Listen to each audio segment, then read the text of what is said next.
Director of Special Investigations.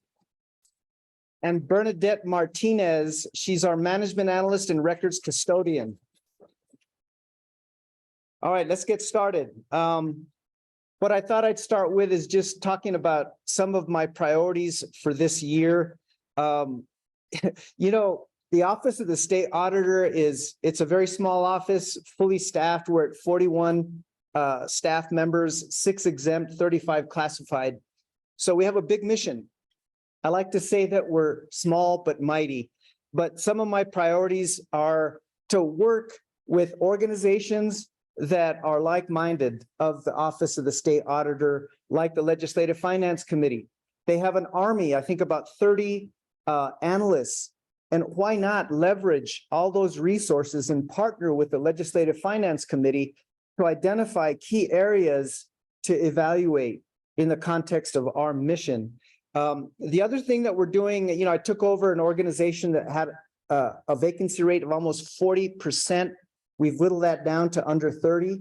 We're in the middle of a speed recruiting. So those of you that are out there that are interested in coming to work for us, please apply. We have many, many positions, primarily in the financial audit division.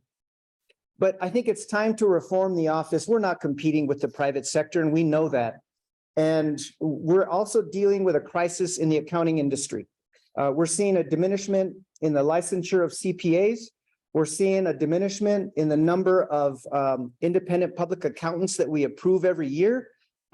Based on our data, we had over 80 at one point. Now we have about 50. And so we're going to embark on a compensation and classification study and benchmark it against the private sector to really restructure our salary rates. So I'm very excited about that prospect. We have so many public bodies, your mutual domestics, your acequias, that have fallen deeper and deeper and further behind on their financial compliance, some as far behind as 10, 11 fiscal years. And so I want to help these small public bodies to become compliant. As you know, there's an executive order 2013-006 that basically prevents public entities from accessing their capital outlay if they're not financially compliant. We've already identified about $6 million that's currently being withheld from these small public bodies. I want to reduce red tape. You're going to hear later on, most of my team members that are here are going to be presenting certain parts of this audit rule training, but we want to reduce the frequency of this. I've never seen a rule being revisited every year. And so we want to change that and make it such that maybe we don't have to revisit it every year. So more to come, and Christopher Hall will be talking more about that. What are some of the priorities? Well, we want to conduct a study of the pros and cons of a singular state audit. In other words, it would be a consolidation of all state agency audits. We're the only state in the country that doesn't have a singular state audit. So we have about 130 state agencies, and they are all audited separately. And I know if we did have a singular audit, the feds would really welcome that development. We're going to partner with stakeholders all across the state. There's so many advocacy groups that have a stake in the success of their own clients, just as we do. And so we're going to partner with these organizations like New Mexico Counties, New Mexico Municipal League, to see if we can partner up and broaden the scope of our training and education function. We're also going to restructure and reallocate.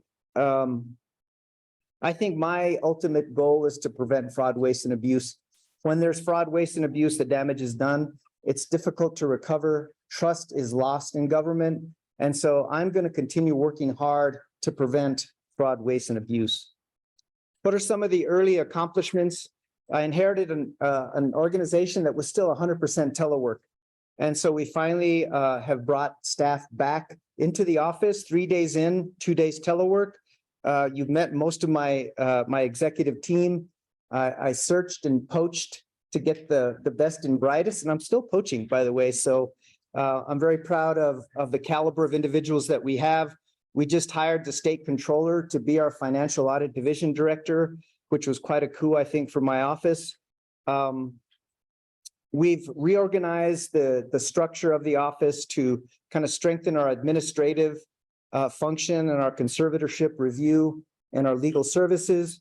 And we're partnering with higher ed to launch a more formal intern program. We're in discussions with flagship universities to make this internship a reality.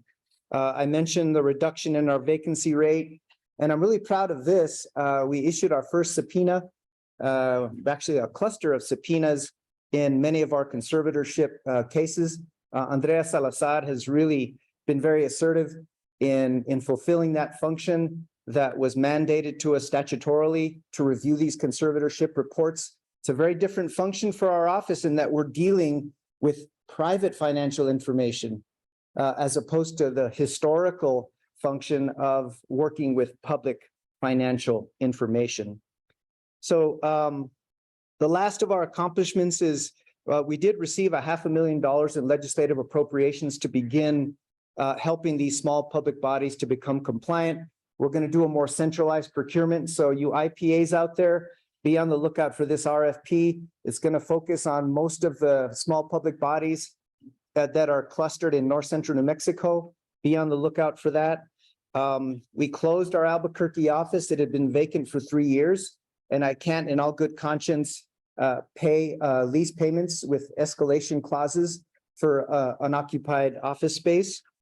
And we're also improving our coordination with the Department of Finance and Administration. You know, we have a duty to notify and report. We don't enforce, but DFA does. And so we are having regular meetings with Department of Finance and Administration to partner with them as well and leverage those resources as we go forward. All right, that's the end of my presentation. Now the real substance is going to follow, but I appreciate your time and attention. And I'm going to turn it over to my deputy, Mr. Ricky Bejarano.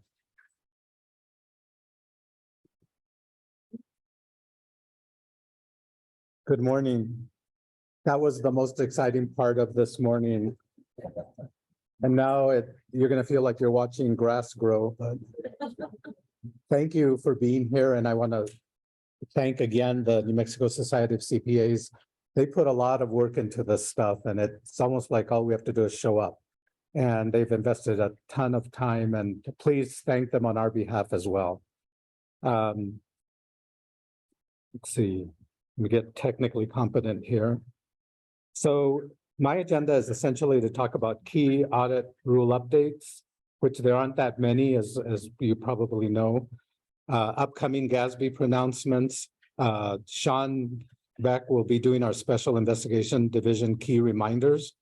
And then when we come back from break, we'll go through report review. So if you're going to fall asleep, please do it with your eyes closed or do it with your eyes open, maybe. The other thing I would ask is that, that I want to do is give a lot of appreciation to Elise Minardo. She helped put a lot of this stuff together for us. She's been working real hard. Unfortunately, she couldn't be with us today because she had a death in the family, but you'll be seeing and hearing a lot about her. And the state auditor, Maestas, did mention that we hired our former state controller as our financial audit division director. Her name is Donna Trujillo. And I want to thank Donna a lot for her input into all of this. So changes. The first change we want to point out is that we amended 2.2.2.7a. I'll stop reading numbers off in a bit from the New Mexico Administrative Code, and we've updated it to use the new acronym, which is ACFR, for Annual Comprehensive Financial Report. This ensures that the audit rule is consistent with GASB 98 and that we no longer say the dreaded acronym for Comprehensive Annual Financial Report. Evidently, somewhere that is a very derogatory term, which of course we wanted to get rid of. So it is now ACFR, which most of you in the audience, I would assume, know, because I understand you're a smart group. So another key change we have is that the rule has been updated to state that once your contract is completed and fully executed, This is now a must. It must be uploaded into ASO Connect within 3 weeks. We're having a number of issues with contracts. We get to a certain point, especially when you submit amendments and whatnot, when we don't have a fully executed or a copy of a fully executed contract.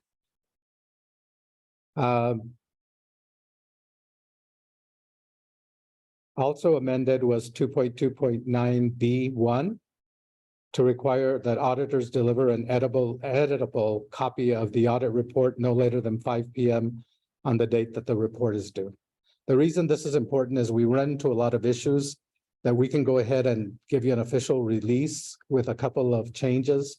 We're not going to do any major changes. These are just, a lot of times they're formatting or cosmetic changes where pages are flowing or getting out of whack. So we need a fully editable copy so we can take care of it and not waste your time and ours. We also are working on clarification for housing authorities. And are there any people here that are with housing authorities currently? Good, then I can talk about them. No, we're having issues where housing authorities are keeping the primary entity from submitting on time. And it's becoming a bigger and bigger problem all the time.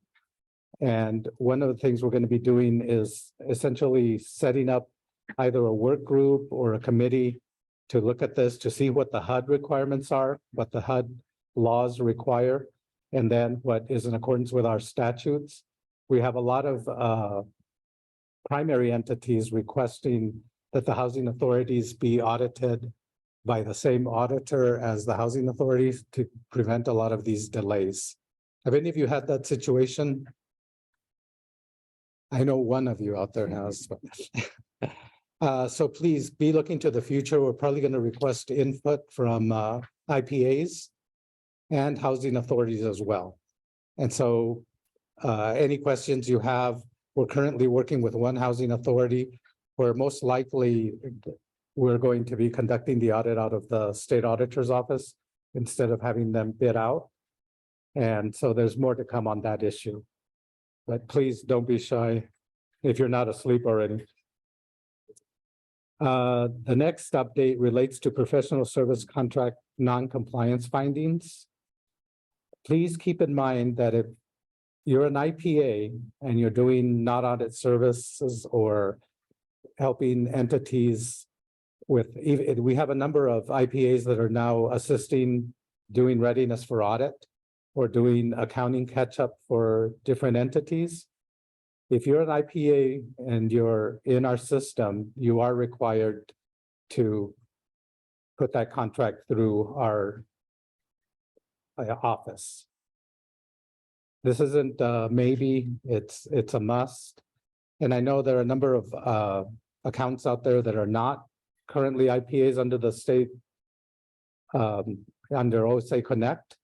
Those, we're not saying that those are required, but if you are an IPA, you're conducting audits, we need to make sure that that independence issues are addressed and that there are no conflicts that are happening as a result of you doing non-audit services.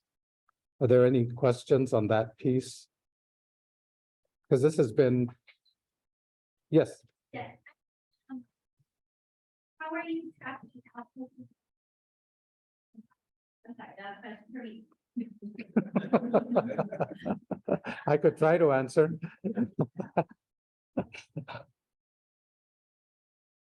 So we want to remind everybody about our tier system.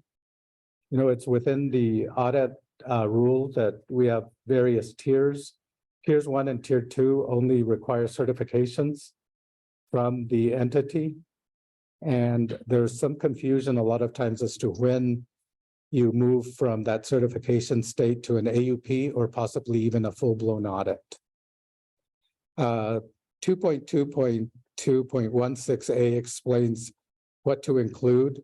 To calculate revenues and determining them correctly, you include revenues from members, revenues from services provided, revenues from property taxes, and revenues from state-funded grants.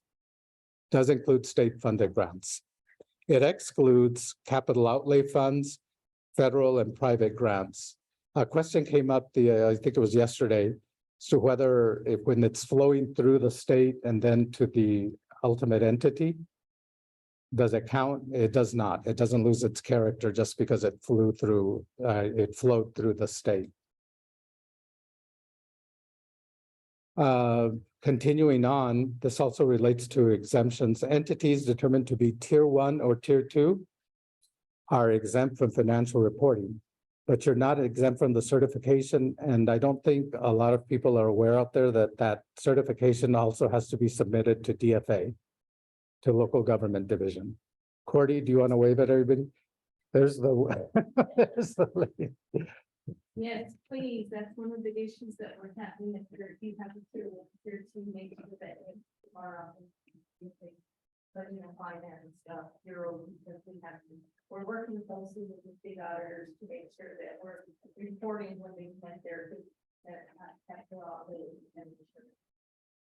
Thank you, Cordy. And Cordy Chavez is here from the state local government division of DFA. And what she was mentioning was that we're working very closely together for compliance purposes. And we're missing, and I'll add that we're missing a lot of tier 1 and tier 2 entities that should be submitting the report both to the state auditor's office and to the local government division. There are times when they've actually submitted it to the local government division, but not to the state auditor's office. I saw a hand up. Yes, if you could just continue to repeat their question or what they asked. Yes, I'm sorry. GASB updates. The rule no longer includes the section for new standards that become effective for the fiscal year under audit. This is going to be an important change, and it's going to be very dramatic because I think you're all used to us restating GASB statements as they come out or as they're amended. And we've decided that that's not appropriate. We're essentially repeating a standard that's already codified somewhere else. And so it's going to reduce the audit rule quite a bit and also the need to change the audit rule. But what we will be doing is issuing some type of guidance or manual whenever there's a, like, let's say GASB statement 99 was humongous. We probably should be issuing some type of guidance on that and how we're treating it within the state auditor's office. That would be separate. We wouldn't try to put it into the rule. And the latest GASB updates that require evaluation are GASB 94, public, private, and public partnerships and availability payment arrangements, GASB 96, subscription-based information technology arrangements. This is akin to GASB 87, except it applies to software. And then, of course, GASB 99 Omnibus 2022. And those of you who aren't auditors, if you're ever uncertain, please work with your IPAs to ensure that you're applying the rules correctly or the standards correctly. And that's it for me for now. I'd like to call up Sean Beck, our Special Investigations Division Director.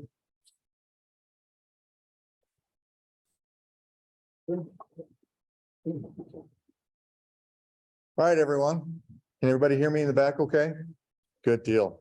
Sean Beck, Special Investigations Director. Most of you that work in firms as IPAs that partner with us know me from the referrals that we send your way on a regular basis.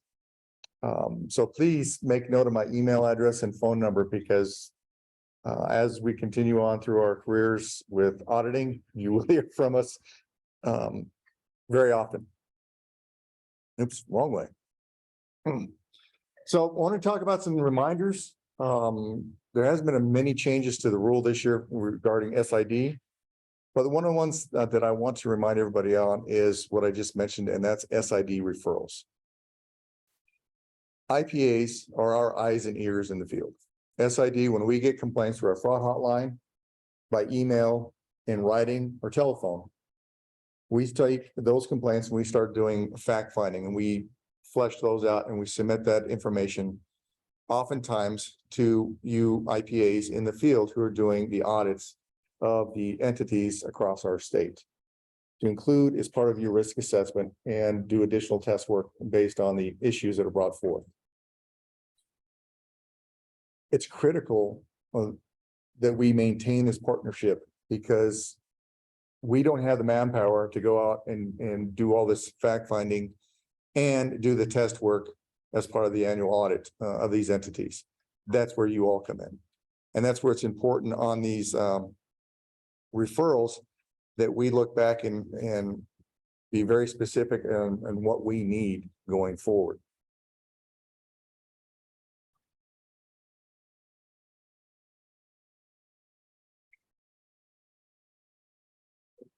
One of the things to remember is confidentiality of sources and files.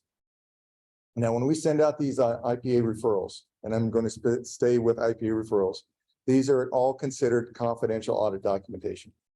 It's maintain confidentiality. We will provide you with all the information we have in order for you to properly include that as part of your risk assessment. But that confidentiality must be maintained and not shared with your client. Okay. There have been some cases, and some of them have been understandable, where IPAs have shared with their clients the fact these referrals have come from the Office of the State Auditor. We try to discourage that because we want you to be able to maintain your independence and include that information as part of your risk assessment. However, that's not always the case. And there's been times where we've received information that despite our best efforts, we try to get to you in a timely manner, that we don't get it to you until late in the audit process, because that's when it was brought to our attention. So we try to streamline our fact finding and get that in your hands as quick as possible. There has been a couple occasions where it's been very late in the audit process and you've had no choice but to go back to your client and say, look, we just had something that was brought to our attention by the state auditor's office that we need to look into. We try not to put you in those situations, but we do understand that does occasionally happen. Why is the timing important? Well, under the rule, there is a 14-day requirement that we specify asking for a response to our referrals prior to that draft report being submitted. Well, if you're in the middle of drafting that draft report to submit to our office, already have it prepared and are submitting it, that 14 days is out of the window or out the window. So you don't have that 14 days. There have been occasions where we've worked with the IPAs and will continue to do so. They help streamline that process so we don't delay that report any longer than necessary. But we do want to give you the opportunity to look at that information, consider it, and determine if a finding is appropriate for that particular report going forward.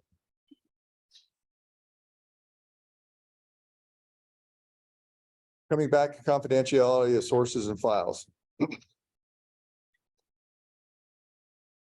We keep it totally confidential. We do not share information except with IPAs and law enforcement. Two reasons. One, we ensure that the whistleblowers that bring the information to our attention are protected under the New Mexico Whistleblower Protection Act. They're also protected by the inclusion of the AICPA standards in the Public Accountancy Act, as well as the Code of Conduct for the Association of Certified Fraud Examiners. So those identities and that confidentiality of sources and files must be protected under all of our professional standards. The one exception is law enforcement. And we're going to talk about where that comes into play here in a little bit. But safe to say is that we are required by state statute to report potential criminal violations to law enforcement and prosecuting authorities. Hope you had a question from online. Yes. What if the engagement is for an agency not requiring risk assessment? Do we change the scope of the agency? You don't necessarily change the scope of the AUP, but you do have to consider that as part of your risk assessment going forward. And if it doesn't include a risk assessment, then you need to include looking at that issue if we bring that to your attention. If in your independent judgment, it requires a changing of the engagement, a potential contract amendment, then we need to have that discussion with you and our office going forward on how that may change things.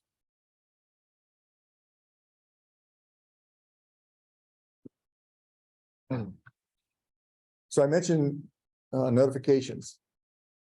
Those of you who are with government agencies need to be aware that there is a requirement in the State Audit Act under section 12-6-6 that requires violations of criminal statutes involving your financial affairs to be reported to the Office of the State Auditor immediately. The audit rule requires IPAs and agencies both to make those notifications to our office immediately. And immediately is as soon as practical.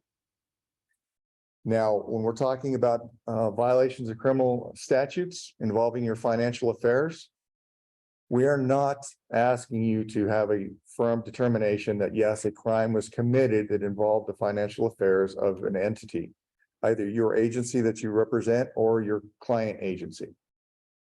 It just takes the mere allegation of a potential criminal act having occurred, and that's determined by the agency. If they feel like, yes, this time theft by an employee may be fraud, they don't have to be 100% certain, but just having that does require that notification to be made to our office.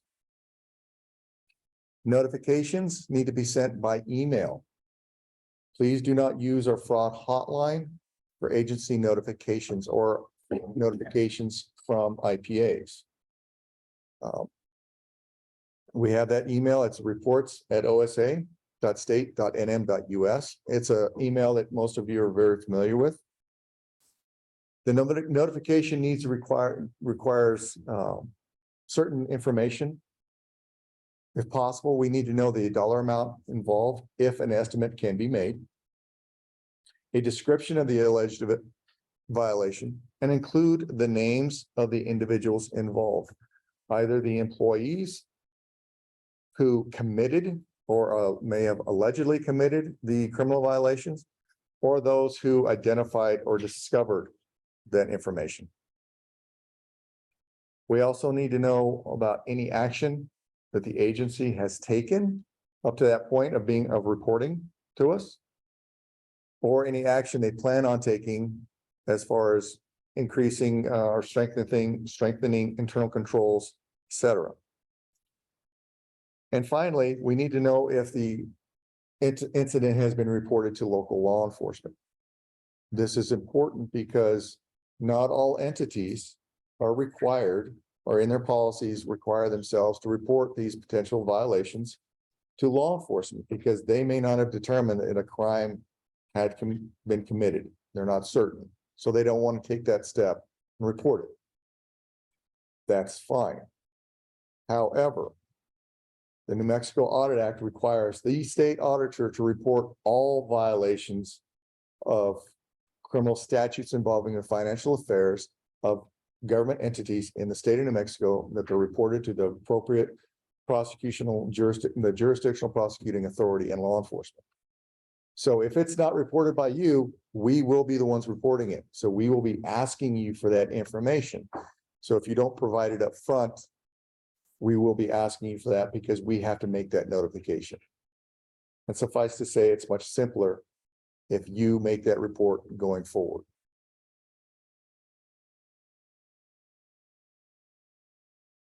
Reports arising from special audits and examinations. Now, as you know, one of the roles of the Special Investigations Division is to conduct special audits and examinations pursuant to the auditor's authority. The Audit Act requires all these reports to be reviewed by the Office of the State Auditor for compliance with the professional services contract and the audit rule. What's important to remember is, and we've had a few examples where this has happened, is that part of what we do in looking to ensure the compliance with section 12-6-5 and the audit rule for special audits to ensure that violations related to financial fraud, waste, or abuse in government are properly reported. We do make sure that those sections are included in those reports. We've had a couple special audits that have been done by agencies that did not include that, and that is a requirement by our state law. One other thing that we do have in that was added last year that many of you may remember is a section under the audit rule that requires certain criteria for reporting findings. The criteria for reporting a finding for a special audit, regardless of the criteria or the standards used to conduct that special audit or examination, are the same as for a financial audit. So you have to list all those out, and those findings must be the same. Whether you use consulting standards, forensic standards, performance audit, or if you do something under a CFE code of conduct.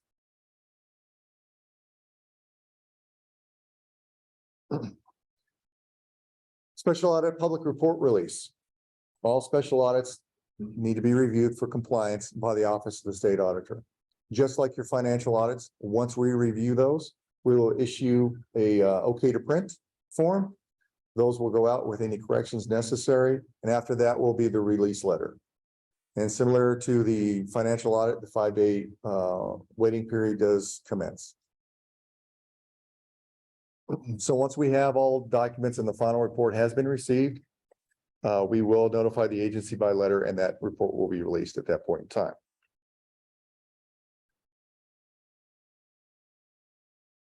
Here again, confidentiality. Now, once we release the special audit report, just like the financial audit reports, confidentiality rules still apply. All work papers are still considered confidential unless there's an exception in the audit rule. Specifically to agencies and local public bodies. Personnel of those shall not release any information to the public related to the special audit or examination until the report is released by the Office of the State Auditor. And unless, as I mentioned, unless otherwise noted in the audit rule, at no time either during the engagement or after the report has been released, may the IPA or other professionals disclose to the public confidential information. Okay, I think everybody's familiar with this term. We just want to reinforce it. That's it. Any questions? Saying none? I'm going to bring back up the Deputy State Auditor. Thank you.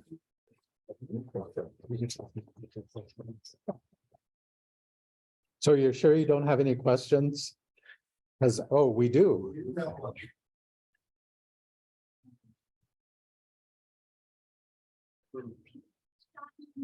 Agency stop reporting the waste fraud or abuse. OSA reports the agency's response letter. Does OSA then verify with the agency that the corrective action plan has occurred? So when an agency reports a potential fraud, waste, or abuse to us, we acknowledge that, and do we ensure that their corrective action is was implemented? That is the question. Do I understand it correctly? So we do that two ways. When a agency reports a potential violation, that can be reviewed and verified that any corrective action that they put in place was implemented and is working properly by test work done by you, the IPAs, as part of the next annual audit. So we include that. You're all copied on those letters. So you would include that as part of your risk assessment and determine whether or not those internal control or fixes, corrective actions are effective.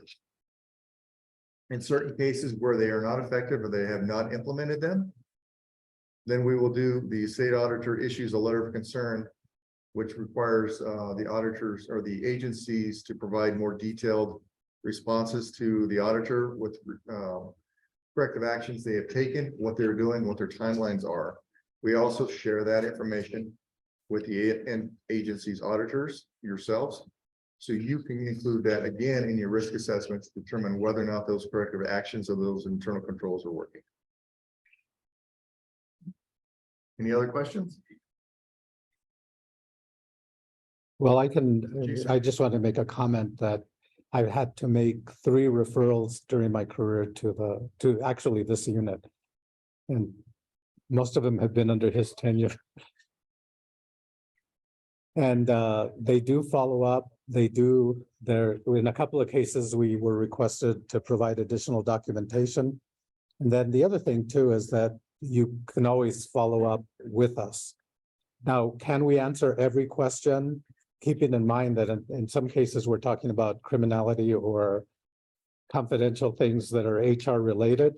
So we may be able to answer or not, but we can keep you posted on how the case is progressing. Can you tell them how many referrals you get more or less per year? We average between 300 and 350 complaints per year. With a staff of, 4 right now. so 4.5. Says turning investigations. They all get opened as cases, but as the number of the result in full-blown investigations, we're probably pushing 65 to 70% right now. any other questions pertaining to fraud, waste, or abuse? What about the office overall and what's going on currently? You just look like you have a question. No, I think your office is great. Thank you. That's one great comment. As far as referrals to your unit, can you talk about essentially, I don't know how to ask this question because it might be confidential, but are there any cases that have been publicized that you can talk about? Well, there are cases that come out in the media that may have come through our office, but we do strive to keep that confidential. And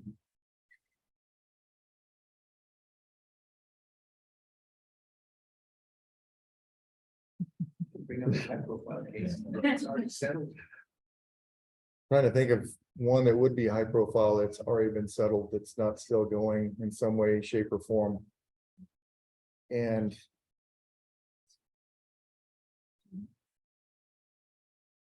Are you stumped?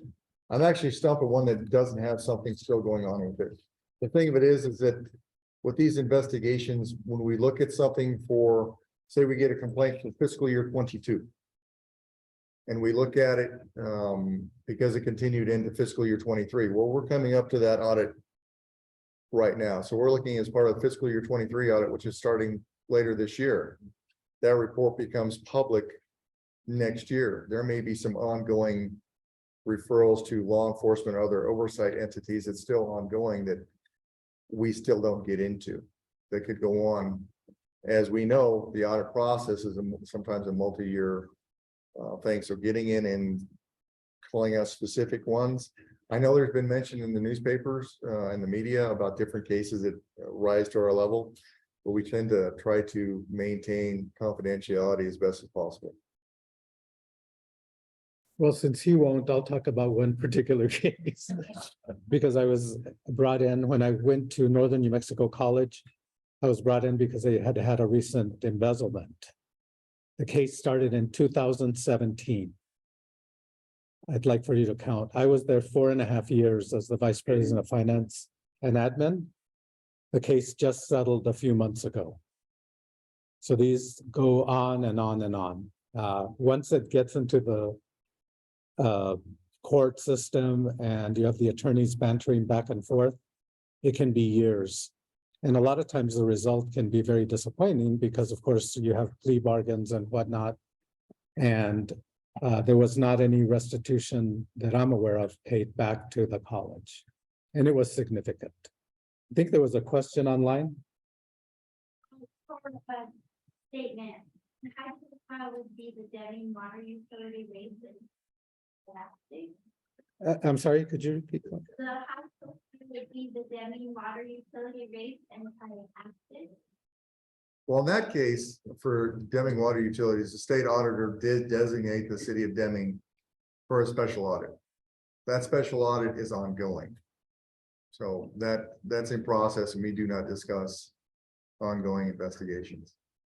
One profile, one that has been in the media that you guys might have heard about involves one of the largest or the largest school district in the state here in Albuquerque.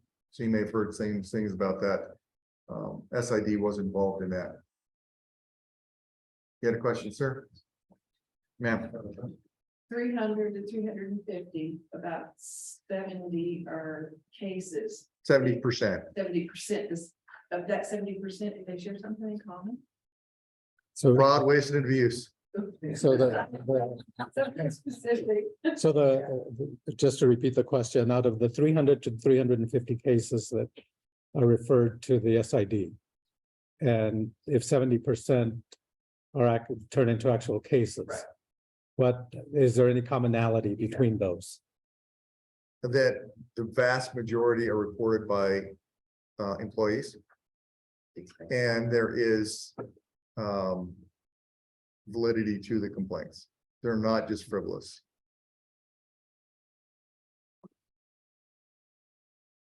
I wonder, go ahead. Gonna ask, can you talk a little bit about some of the entities that whom you refer? And I know that there's obviously the local law enforcement, but judicial ethics, state ethics, some of that kind of stuff. Can you describe it? So the question is, what other entities do we do referrals to? And I think in that particular case, it's other than law enforcement, we're talking about state oversight agencies, agencies that have oversight. One of the primary ones we do when it comes to potential misconduct that doesn't quite rise to the level of law enforcement or the ones that law enforcement doesn't do is the State Ethics Commission. We also do referrals to the Judicial Ethics Commission for entities or cases involving courts. We also refer to Public Education Department as the oversight agency for school districts. DFA, Local Government Division, for local governments across the state for their oversight. Higher Education Division for universities and colleges and institutions of higher education and the like. The Attorney General's office, we also do referrals on for both criminal and administrative issues, because they can pursue criminal actions in both civil and criminal court. Any more on special investigations? I also wanted to put in a plug for our small local public bodies. The auditor requested and got funding to assist these local, it's everything from acequias to ditch associations to land grant associations. And we asked for $1 million and we were able to obtain 500,000. And this is going to be an unusual project because as opposed to giving the money to the entities and then requesting funding from us to hire you all or to bid or to put it out to bid, our office is actually going to be conducting the procurements through either RFPs or RFBs, requests for bids or requests for quotes. So there'll actually be opportunity for some of you. The plan is to cluster them by regions, like such as zip codes or areas that make sense. One of the things I heard from some of you is that you weren't doing a lot of these AUPs and whatnot because it doesn't behoove you to take the time and expense to go out into the middle of nowhere to conduct one for maybe a couple of $1,000s, and it's just cost prohibitive. So what we'd like to do is cluster them in such a way that we contract with one of you to do a cluster of these, 5 to 10 of these at one time, so that it will be. Yes, sir. You have a question? There's a much easier way to do it Okay. and much inexpensive. So what I'm hearing is Most of the people that are associated with these smaller associations, half of whom are over the age of 70, never had a high school education, don't understand what needs to be done. Every one of them works on a fiscal year basis. Okay, if you would just set up a mandatory meeting like this to bring all those people in for those executives that have that behind on their audits, and just sit down with them and help them fill out their requirements for tier one and tier two, that would solve a lot of issues. So the gentleman was, To get into the audit, because most of the problems are in tier one and tier two. so what the gentleman is saying is that if we had a meeting such as this live and we offered help to these entities, invite them to come in, that we could get rid of most of our tier ones and tier twos. Yes. We are actually conducting that out of our office currently. We've got 3 people currently working on that to contact. Some of these entities are up to 10 years behind on their tier certification. Yes. And I totally agree. 100% we agree for tier 1 and tier 2, but there are 3s and 4s out there. Yeah, but And- specifically, most of the assessments are tier one, tier two. Mhm. And those don't Yes. require audits. Those just require filling out the paperwork and everything else, and certifying, this is how much money you had, here's your bank account and everything else. They just don't understand it.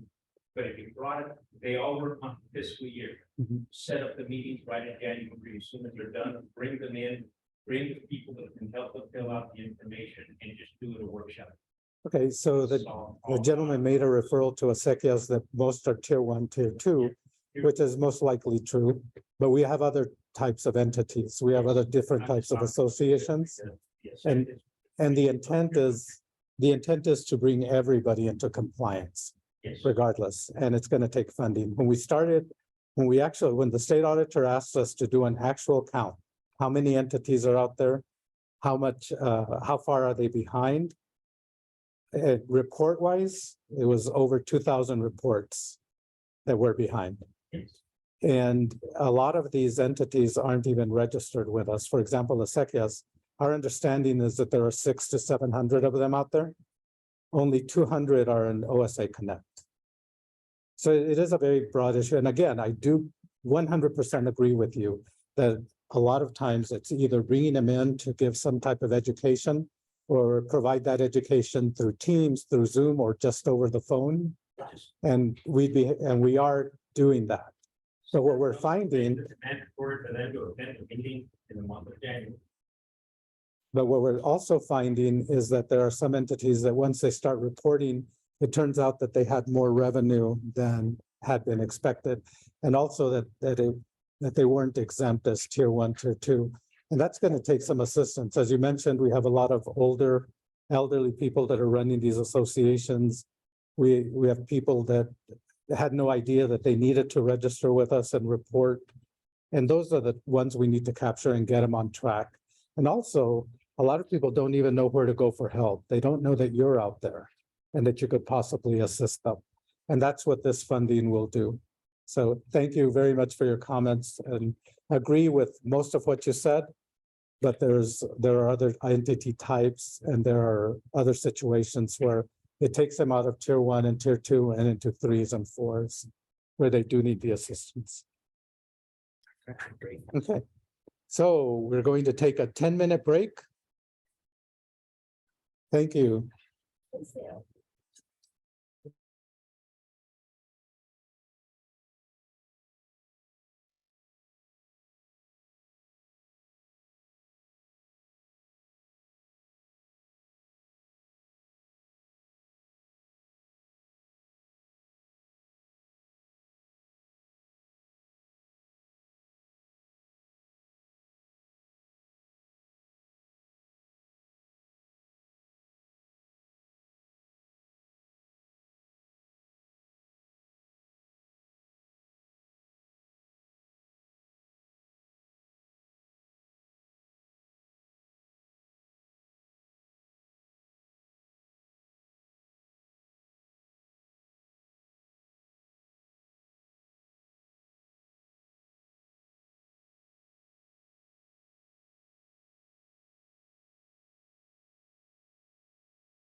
that yes, we will accept it.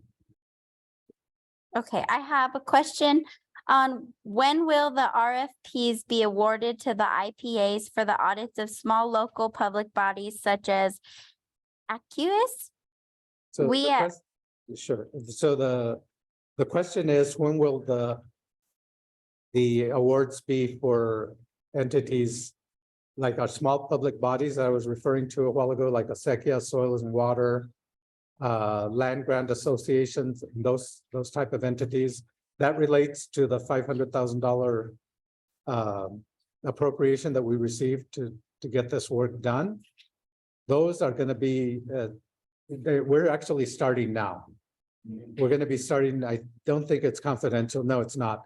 We're going to be starting with Rio Arriba County because we have a number of entities that are behind in that area. And so please bid.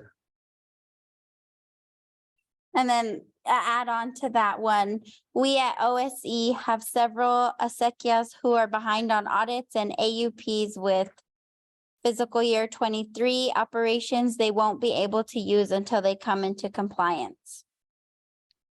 They can Sorry. hear it. Can you repeat the question for me?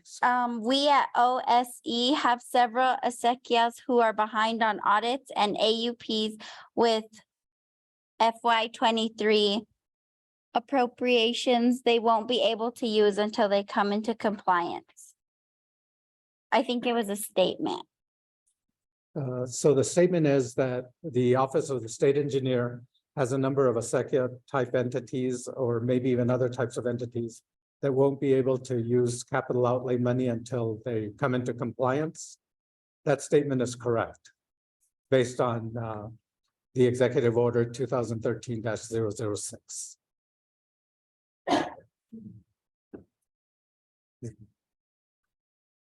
Okay, so we're good to go. And if you have this selected, right?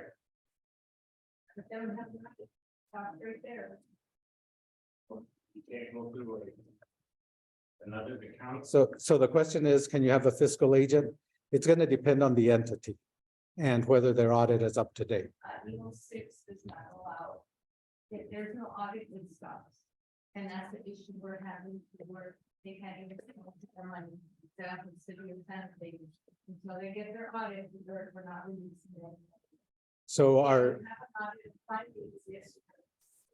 Our representative from the DFA Local Government Division is telling us that if the audit is not done or the AUP, whatever's required, is not done, it stops right there. The funding will not be issued for capital outlay. Now for the exciting stuff, the report review process. OSA reviews all reports for adherence to professional standards and compliance with state audit rule prior to their release. Why? The state audit or the statute is clear, 12-6-14. The state auditor or personnel of the state auditor's office designated by the state auditor shall examine all reports of audits of agencies made pursuant to contract. Where most of this work is now going to be conducted in our office. State Auditor Maestas mentioned that our staff is coming in at a minimum of 3 days a week. If we sign an agreement with them that they can work 3 days a week in the office and be remote 2 days a week. When we first arrived, I think there were 5 of us in the office for a few weeks. And we kind of got bored of looking at each other, to be honest with you, but we're back to where it's really quite an active, it's kind of an exciting time in the office with everybody coming back. So some of these report reviews are being conducted remotely. When the OSA receives draft reports almost every day, and they're usually assigned to a first reviewer within 1 business day. OSA's goal is to complete 90% of the first review within 30 days. Please keep in mind that there are 2 levels of review. And so it gets through the first review. Sometimes that can be within the 30 days, but also keep in mind that the second tier of staff, which is usually the CPA level, our higher level review, They have other duties and whatnot, so that can sometimes slow the process down, depending on the time of the year. And as you might imagine, just like with IPAs, your heavy time of year is when after June 30th, when all the entities start soliciting your work and whatnot, start issuing contracts. All of that is happening all at one time between, I would say, July 30th and December 31st is nonstop.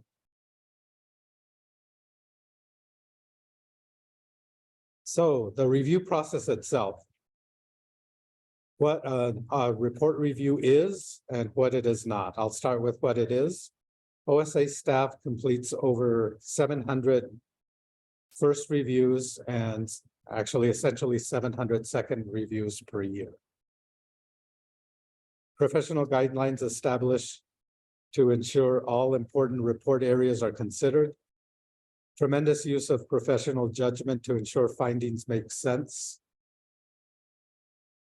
Collaboration regarding difficult technical issues and uncommon audit rule interpretations. So it's not as simple as going through the checklist and getting these audits out. A lot of times it takes, those of you that have been around, maybe not as long as I have, but that have been around for a while know that a lot of times our reviewers are calling and it's a back and forth process. And it's iterative. It's not a one and done. I know when I was on the other side and I'd submit reports to the state auditor's office, it would have been wonderful if everything had been disclosed or uncovered during that first or second level review, so that we could all move on. We could build the audit, get our money and be out of it. And it doesn't work that way. What happens a lot of times is that, as those of us that have been around a while know, one question or one comment is going to lead to 10 others. And so it takes a while, especially with more complex audits. Calls to IPAs for further clarification when necessary, sending out an okay to print notification for the IPA and the agency. One of the things in my role that I'd like to see is a little bit more clarification on the okay to print. In the old days, 100 years ago, when I was first in this office, once you got the okay to print, you were done. Now we issue an okay to print with comments that have to be completed before the audit will be issued. So we've got to come up with some way to streamline that part of the process. And it may just be that it's a misnomer, which I've been told about 4 or 5 times since I came back to the state auditor's office, that okay to print should be okay to print issue, not we're going to have a long discussion or maybe 2 or 3 longer discussions before you can finally consider that audit done and be able to move on. I see a lot of heads nodding. What it is not, it's not a bureaucratic rubber stamp. Our role is not ministerial. We don't just say, okay, move it on. Here's a copy for everybody. It's open to the public. It's not a replacement for the IPA firm's quality control. This issue is becoming more and more intense, not to pick on smaller firms, but it tends to happen more with medium to smaller firms. Again, not to pick on them, but we have become in some cases the quality control for a number of IPAs. And I'll be real honest, in discussion with some IPAs since I've been back, they think our list is long enough and extensive enough that why shouldn't they just submit it and get it out of the way, because we're going to find all these errors anyway. That's only going to slow down the process. And it's going to make it somewhat grueling for everybody. And we don't expect to catch every error every time, just like an audit. It's not a 100% deal. OSA wants to release the best reports we can. Everyone's trying to ensure all comments are constructive.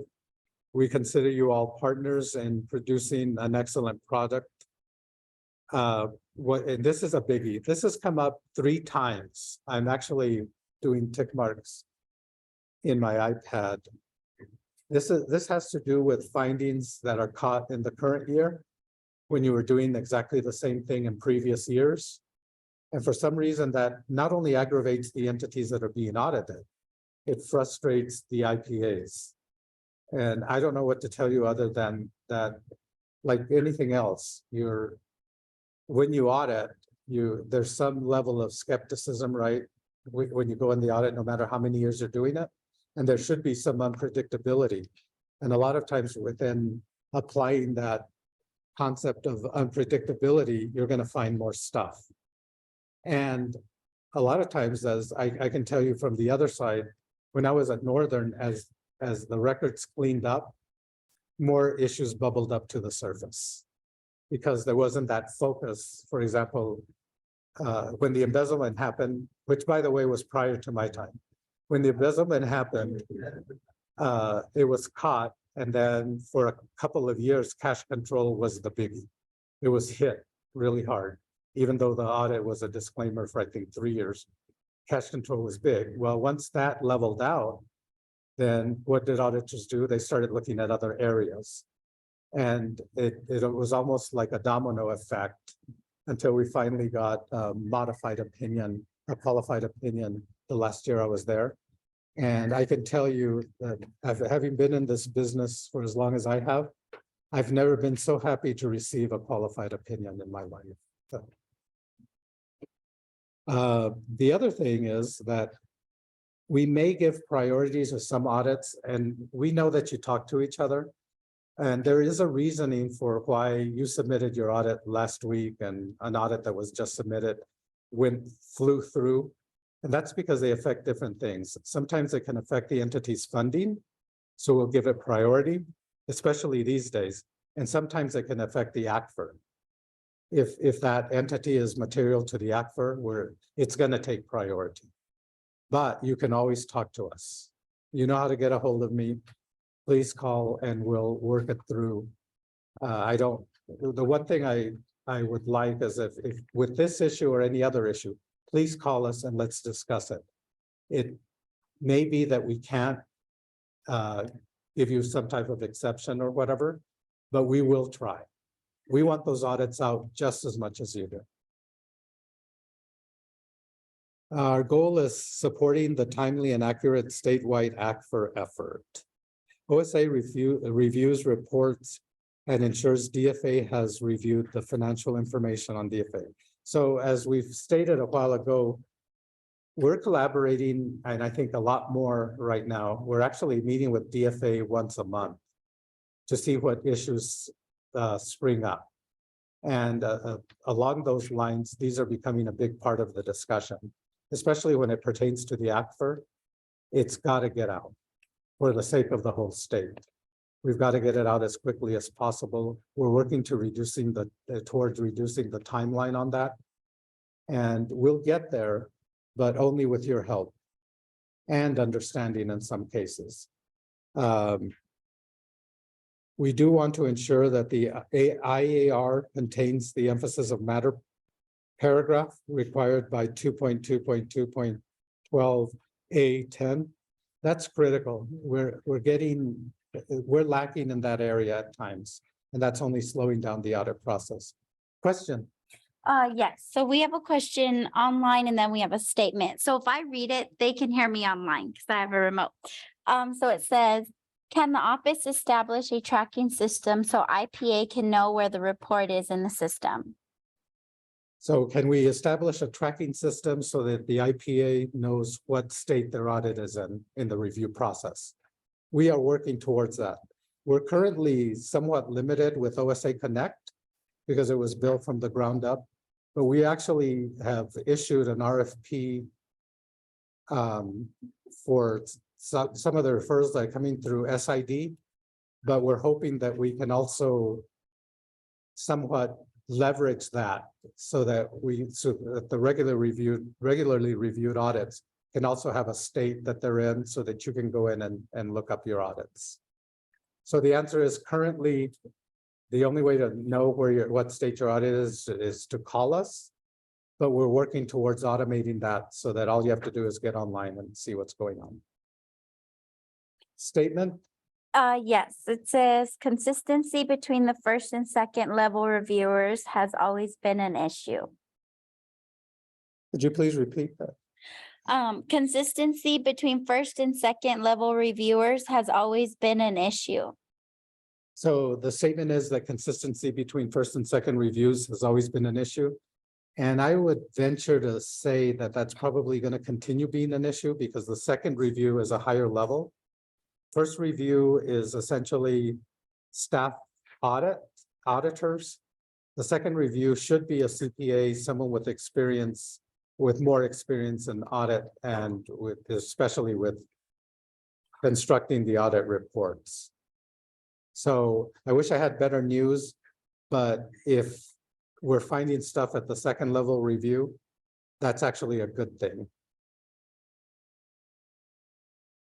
Is that good for the? Okay, Yep. Thank you.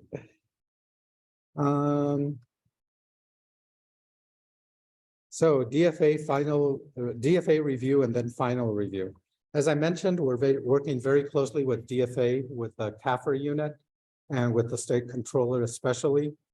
These reports need to be right for ACFR purposes. So what DFA does is they're reviewing all the financial information, making sure that helping us to make sure that things are tying to the shared general ledger on a statewide basis. And that, of course, is time and effort on your part. Understand if it's material to the ACFR or if it's going to be part of the ACFR, and most agencies are, it is going to be submitted to DFA for their review. We won't issue until we get a go-ahead from DFA. And I don't know that very many people know that. We will not issue, and that's why I want to repeat that. We will not issue an audit, is most especially the ones that are material to the ACFR. If we haven't gotten DFA's blessing from the CAFR unit and from the state controller. Right, there's another question? It was just kind of a follow-up to the statement. Okay. They said, to clarify, one reviewer will flag a comment when a different reviewer will let the issue pass in similar but separate reports. Okay, so we have a situation back to first and second level review where one reviewer will cite a comment, but then, or a finding. And the next level reviewer will basically let it go and disagree. And that all, of course, everything is judgment, right, with audit. So I've had that situation myself where it comes to me because they don't agree with the first or the second reviewer, or the first and second reviewers don't agree. This actually happens in firms as well. And somebody's got to make the decision. So again, the process is working. If you are submitting audits and they went straight through the first review and then immediately went straight through the second review, I'd be concerned. But based on what I'm hearing, I think the process is working. I have a comment on that. I would say, yeah, that happens from time to time, but it's usually maybe sometimes if you your team can meet, if there's some of the same issues arising over and over, your team meets just that, hey, this is what I'm seeing a lot of. And then you get on the same page whether or not that's really relevant or you can pass on it. But I haven't seen anything to not control that. Getting crazy different groups from viewers. Thank you. So the comment was that at least some IPAs aren't seeing where it's out of control, where you're seeing some drastic differences between the two levels of review. I thank you for that comment. But again, it's very subjective. If you are, or if you feel that that's the case, please talk to me. Talk to Donna Trujillo, who's now our Financial Audit Division Director. And I'd love your idea of getting together and reviewing and seeing what's happening. We do need to do more of that. When we came in, though, we were so far behind in audit reviews. We have caught up and we intend to stay caught up because it's us being behind is a disservice to IPAs and to the entities, but mostly the IPAs because you just want to get the audit done, get it built out and move on. And we understand that. So thank you.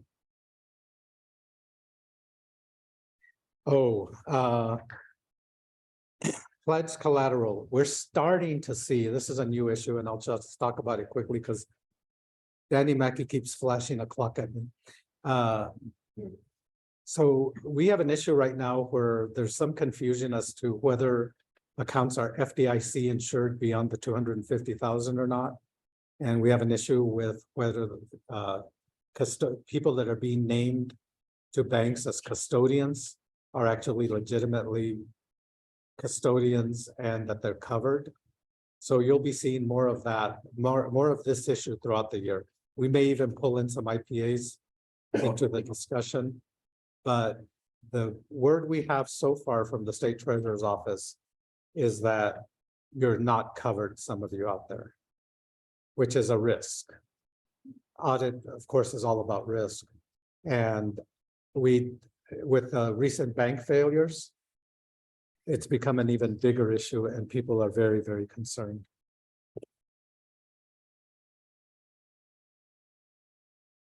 So with that, are we out of time? No? Okay. So this is the common repeat offenders list that Elise came up with for us. And essentially, it's as basic in some cases as numbering. So if you're going to renumber a finding that's a repeat finding, please let us know what the finding number was last year so we don't have to stop and go back to last year's audit. Other reminders, maps. Is everybody familiar with maps? Agencies should be, and IPAs need to be. So MAPS is the model accounting practices issued by DFA out of the Financial Control Division, essentially under the state controller. It's being, some of these other policies and procedures are being disregarded. And there should be findings on some of these if they aren't complying with MAPS. Or in the case of school districts, it's the public school accounting and budgeting practices. So JPAs are asked to look at those things. And with that, the much better looking Bernadette Martinez will now talk to us about OSA Connect.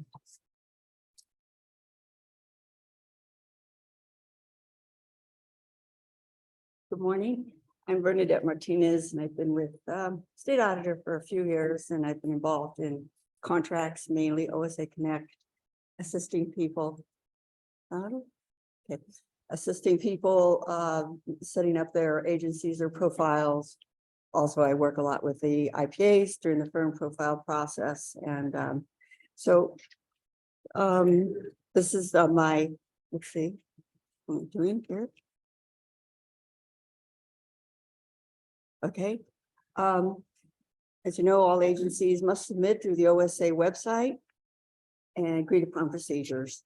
And I think most people are probably working with OSA Connect. They have to be, in whether it's, you know, whatever you're doing, the firms do, agencies, everybody. SAQs, line grants, they all have to submit through the OSA portal. Important reminder is update the contact information for your agency. A lot of times that people leave, people come and go, and the portal is, you have your agency profile, and those names stay in there. And then there's, you know, so it needs to be cleaned out. People leave, call us, you can do it yourself, you can edit, and it really removes the information entirely. Or you can call us at OSA Connect, me. I'll give you my number at the end, and I'll do that for you if you feel better that way. Also, let's see.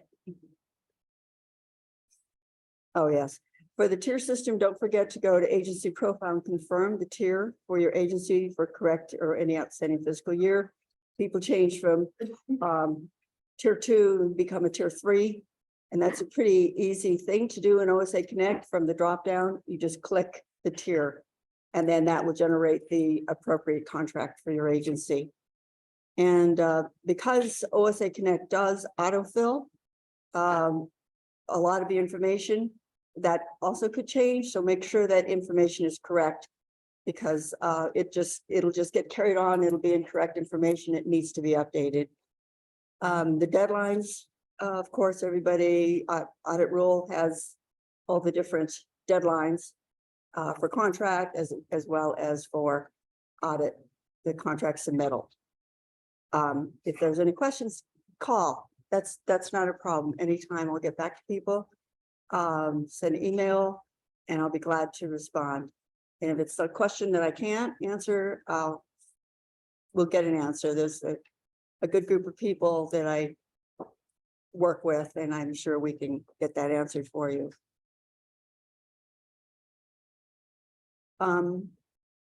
This is regarding firms and IPAs, a button to say you print your entire registration. Quick updates. It's quick updates. Some people use them for firm profile purposes, and it's really not appropriate. It's used after the firm profile. You're on an approved list. You're on our list, and you have to update maybe insurance or a firm permit. But don't. It's just, you know, it's we don't have a lot of people using quick updates, but they do.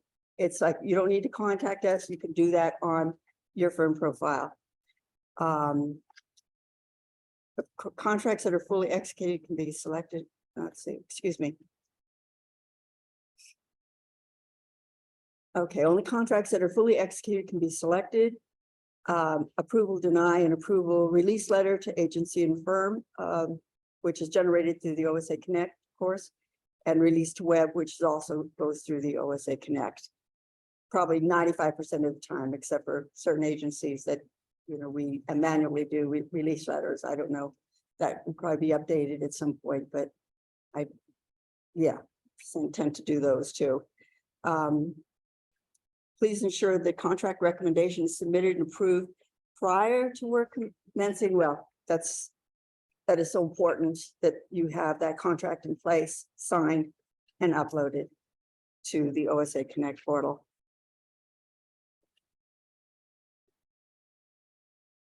You know, the OSA will not process any hard copy contracts and will not sign contracts, so we don't need them emailed to us. We don't need them sent through OSA reports. They should be uploaded through the portal. Each agency's contract will be sent electronically for review and approval, of course. The OSA will transmit an approval or rejection letter to each agency, and if approved, the agency will obtain the necessary signatures. After the contract has been signed, the agency must upload the fully executed version of the contract. Once I got a shopping list, basically, and she realized it after she sent it with a shopping list, and she just said, "What do I do?" Really, and I just said, "Don't worry about it. Don't worry." In this case, they cannot re-upload. You can contact me, or they can the agencies contact me and have them send a PDF, and then I upload it for them.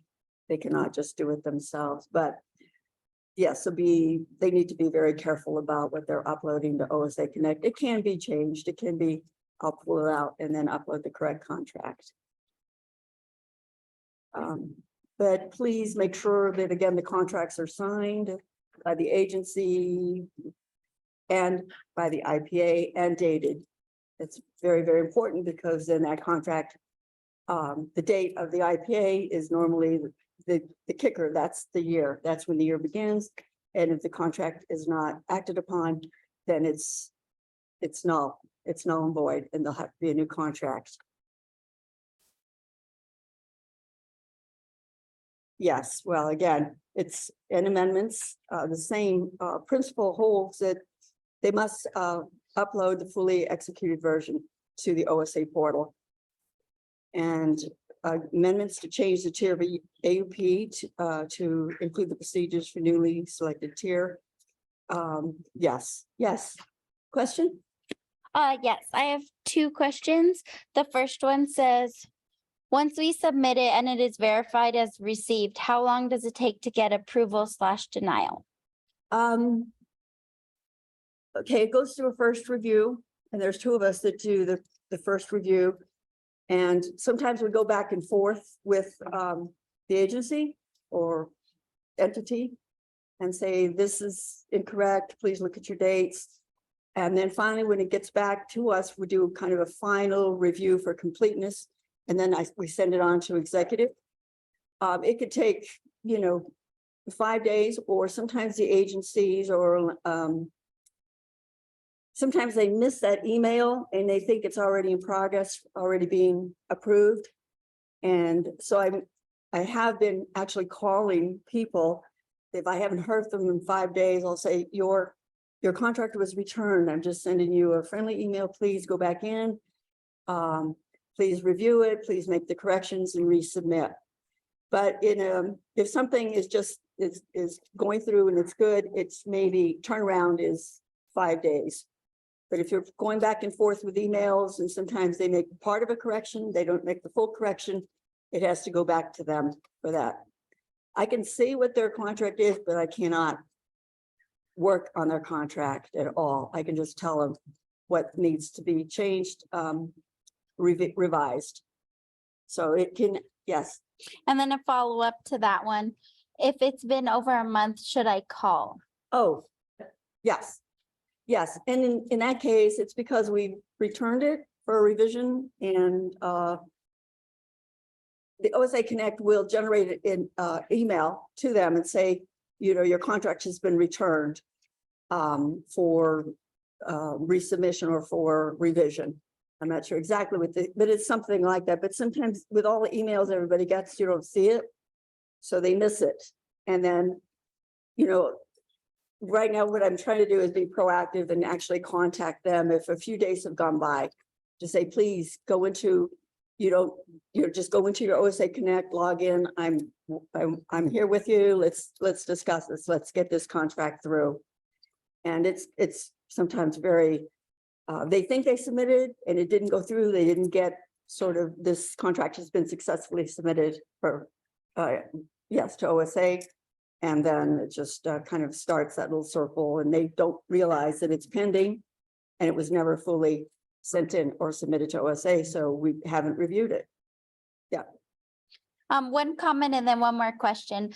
The OSA process and turnaround time is pretty quick and painless. That was the comment. And then the question, I just want to confirm that the new contract terms are 8 years before we have to switch to a different firm for school districts. Yes, for everybody. And then there's a 2-year break. Yes, and then you can go back. Yes, it was about, I guess, 4 years ago or so, 5 years ago, when it changed from 6 years to 8 years. And I think after, I think that is working for people. Yeah, but it's 8 years.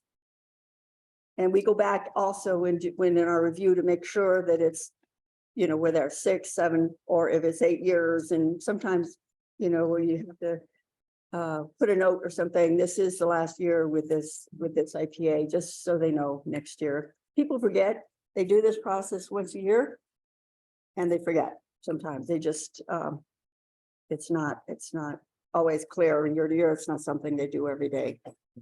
The amendments, I'm not sure where I stopped. Change from audit or vice versa requires new contract. Yes. Evaluate price changes in all amendments. Yes, this was the answer to that question. Right. Okay. Thank you, Penny. Agencies are responsible for ensuring procurement is followed when selecting IPA each year. Procurement rules and policies vary by type. As such, OSA is not be able to provide procurement guidance. Yes, we don't provide templates. We don't provide advice. We refer them to their GSD, state audit procurement, but we don't, not state audit, excuse me, but I'm sorry. So let's see. Oh, I wanted to, there was a reminder, I think that Sean asked me, he said contracts for special audits are emailed to OSA via reports at osa.state.m.us. They cannot submit a special audit contract through OSA Connect. We're not receiving those through OSA Connect at this time. Maybe we will future. Yes. Another question. So they said, we are still on our 2020-21 audit. The 2022 contract is pending. Our auditor told us that we cannot submit a contract for the fiscal year 22-23 audit. Is this true? They can submit, but we need to have the 21 completed and released. Yes. But they can submit, but it's the earliest year. If they're at 21 and they're working on it and submitted, that one needs to go first. And then the other 22, 23 would follow. Is that it? I have one question. Well, oh, excuse me. Sorry. Can the agency sign the audit contract electronically? Yes, and they do. Yes. Yes. So that's it. Do we have to go? No. Any more questions? Excuse me. Any more questions? Sorry, it's the first time I've done this. Oh, wow. I can talk about this all. No more questions? Thank you. Yeah. Yeah.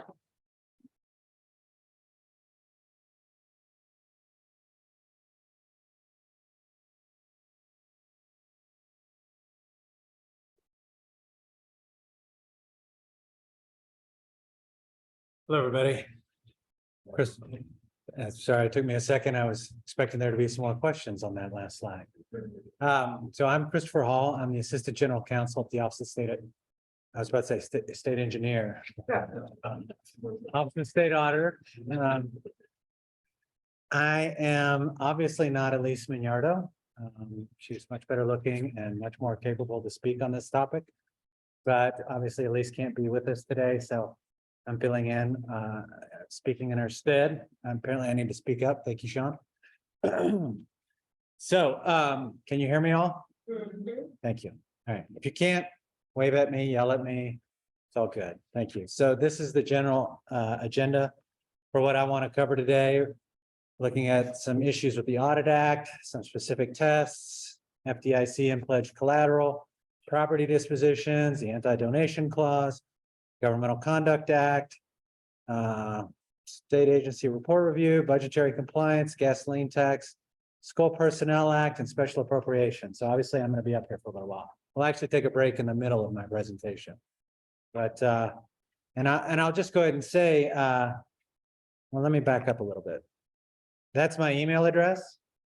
Please feel free, if I can't answer any questions, I'm going to bring up Ricky and Bernadette probably during the Q&A session of my presentation, but if I can't answer it immediately, I'll either look it up or wait till Elise gets back and ask her. So,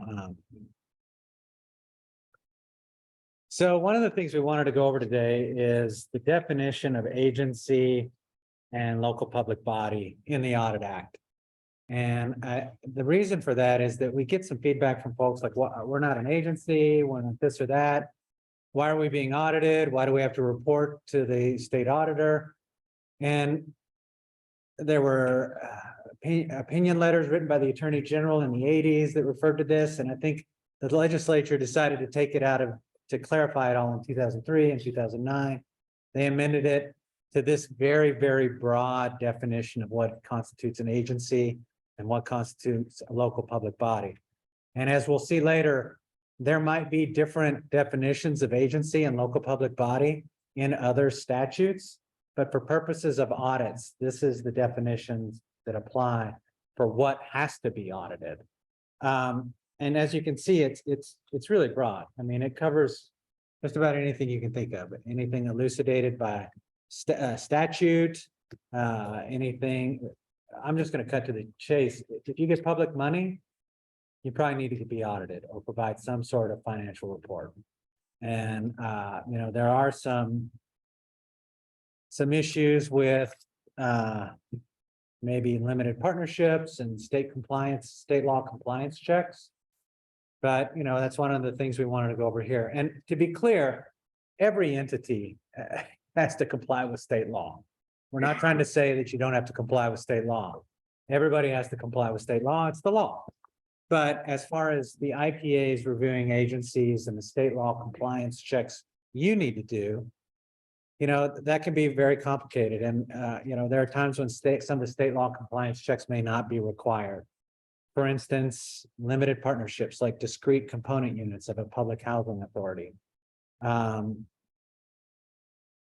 There are other examples, but again, in that instance, if there's no public money, there's no checking for the Public Money Act compliance, Personnel Act compliance, Investment of Public Money Act, Anti-Donation Clause, Procurement Code, Per Diem and Mileage Act.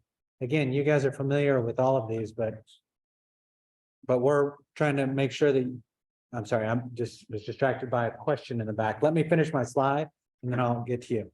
But again, in this instance, even the partnership is still under the regulatory requirements for contracting and conducting audits of agencies, and other state compliance rules may be needed based on the inflow of public money or new interpretations of rules. So, and then I have a question in the back or from online, I presume. Yes, where do the definitions come from? Which definition? Oh, this definition that was, let me back up a little bit. This is from the Audit Act. It's from New Mexico statutes, 1978, annotated, section 1262. This was revised amended in 2003 and 2009 to get to this form. It's state law. It's not in the Audit Rule. It's in the Audit Act. It was enacted by the legislature and signed into law. So this is the law as far as what counts for audit purposes. They said agency versus local public body. Uh-huh. That was just the comment they put. Yeah, I there are guess that's right. there are different reporting requirements based on that, and those are further enumerated in the statute and then elaborated upon in the rule promulgated pursuant to the statutory authority. So, for instance, a land grant or an incorporate or a special district may have different reporting requirements based on different tiers of income, that sort of thing, but all of them. And the next part of the Audit Act, I don't have it in front of me, describes like per the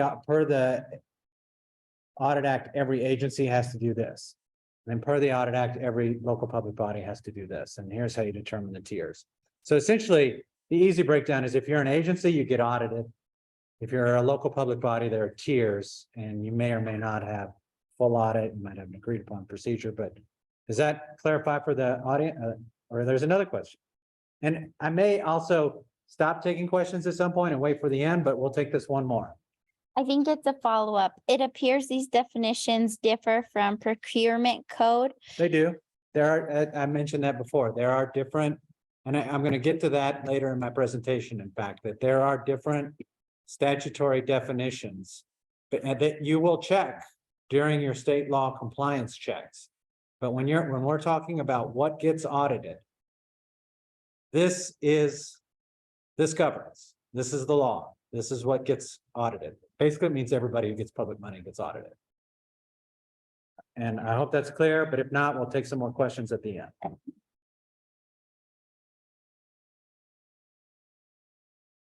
So here is an example of, this is in the Audit Rule. It's actually, there's more than this in the Audit Rule in terms of specific state law compliance tests that need to be gone over depending on the agency. Obviously not all of these are going to necessarily apply to every agency, but these are, there's some regulatory requirements in here, but most of these are literally legal statutory requirements that need to be tested. As a deputy auditor alluded to earlier, there are some issues with FDI insurance and pledge collateral. I think one of the reasons this is becoming a high profile issue is because of some of the recent high profile bank failures and the high volume of uninsured deposits. This is an instance where the federal government stepped in to ensure all depositors were made whole, but one of the things when I was talking to Elise about this slide and why it's in here is if you're an agency watching this, you should be asking yourself, if this were my money, how well would I want it insured? how well would I want it securitized, collateralized? Because sometimes when the government decides to make banks whole, it can seem or be fairly arbitrary. I think the example we talked about was Lehman Brothers and AIG. You know, during some of the banking collapses in the past, one of those is still around, one of those isn't.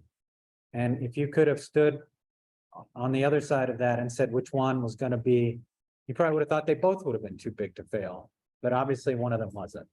So rather than assuming that your bank is too big to fail, you know, maybe think about that. Especially, again, this is more for the agencies than maybe the IPAs, but if you're an agency, this money that you've got is public, it's a public trust. So think about how it's being protected. And again, you know, there is a statute, of course, there's a requirement for 50% collateralization, you know, for your securities, for your public money deposited in banks. One of the good things that Elise and I talked about is that while there is that 50% requirement, that's the floor. There's no problem with having more. If you're, the city of Albuquerque, for instance, does, I believe, 100% collateralization. If you're an agent, if you're an entity out there, and you want to do 75%, 60%, 100%, again, that state law just sets the floor. It doesn't set the ceiling. So there's nothing wrong with protecting the public money even better. Again, this is talking about how the deposits of public money should be secured. There are requirements about what qualifies as securities. And securities of the United States, obviously, its agencies or instrumentalities. Fannie Mae, Freddie Mac, Ginnie Mae, those are instrumentalities of the United States, and those qualify. Securities of the state of New Mexico, its agencies, instrumentalities, counties, municipalities, or other subdivisions. Securities, including student loans that are guaranteed by the United States, the state of New Mexico. Revenue bonds that are underwritten by a member of the Financial Industry Regulatory Authority, FINRA, and are rated BAA or above by a nationally recognized bond rating service, or letters of credit issued by a federal home loan bank. Again, no security is required for the deposit of public money that is insured by FDIC or the National Credit Union Administration. So all securities shall be accepted as security at market value. The restrictions of subsection A of this section apply to all securities subject to this subsection. So again, that's a lot of legalese, but you know, that's how it's described in state law. And you know, I guess the key question for IPAs and agencies is what amounts are actually insured. And when we start looking into FDI insurance and pledged collateral,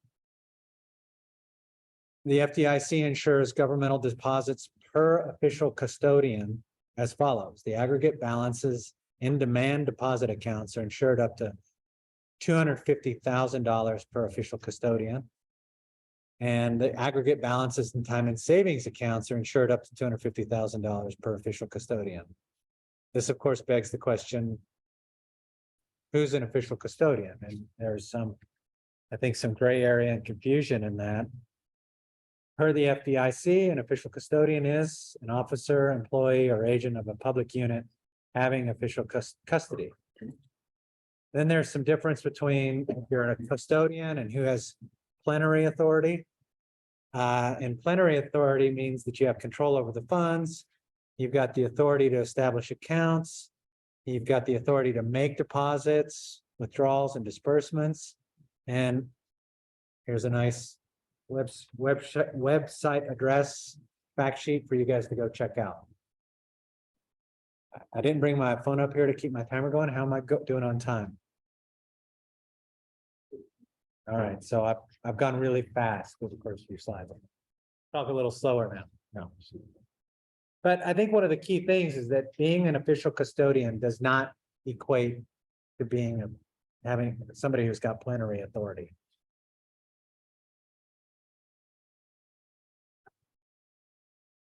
This is something we have been discussing with the state treasurer's office, and per their guidance, the municipal treasurer pursuant to state law is the individual with plenary authority for the purposes of the FDIC rule over funds of a municipality. In the absence of a treasurer, you would look to the municipality's ordinances or its chief financial officer.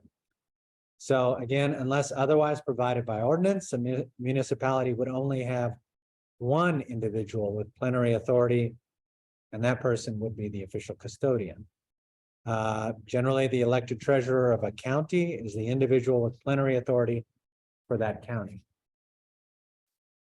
So I don't know if that's all clear as mud, but for our purposes, we're going to move on to property dispositions. So the state statutes 1361 and 1362 govern property dispositions from all types of entities except for municipalities. So if property is on a capital asset listing, you've got to notify OSA regarding its disposition.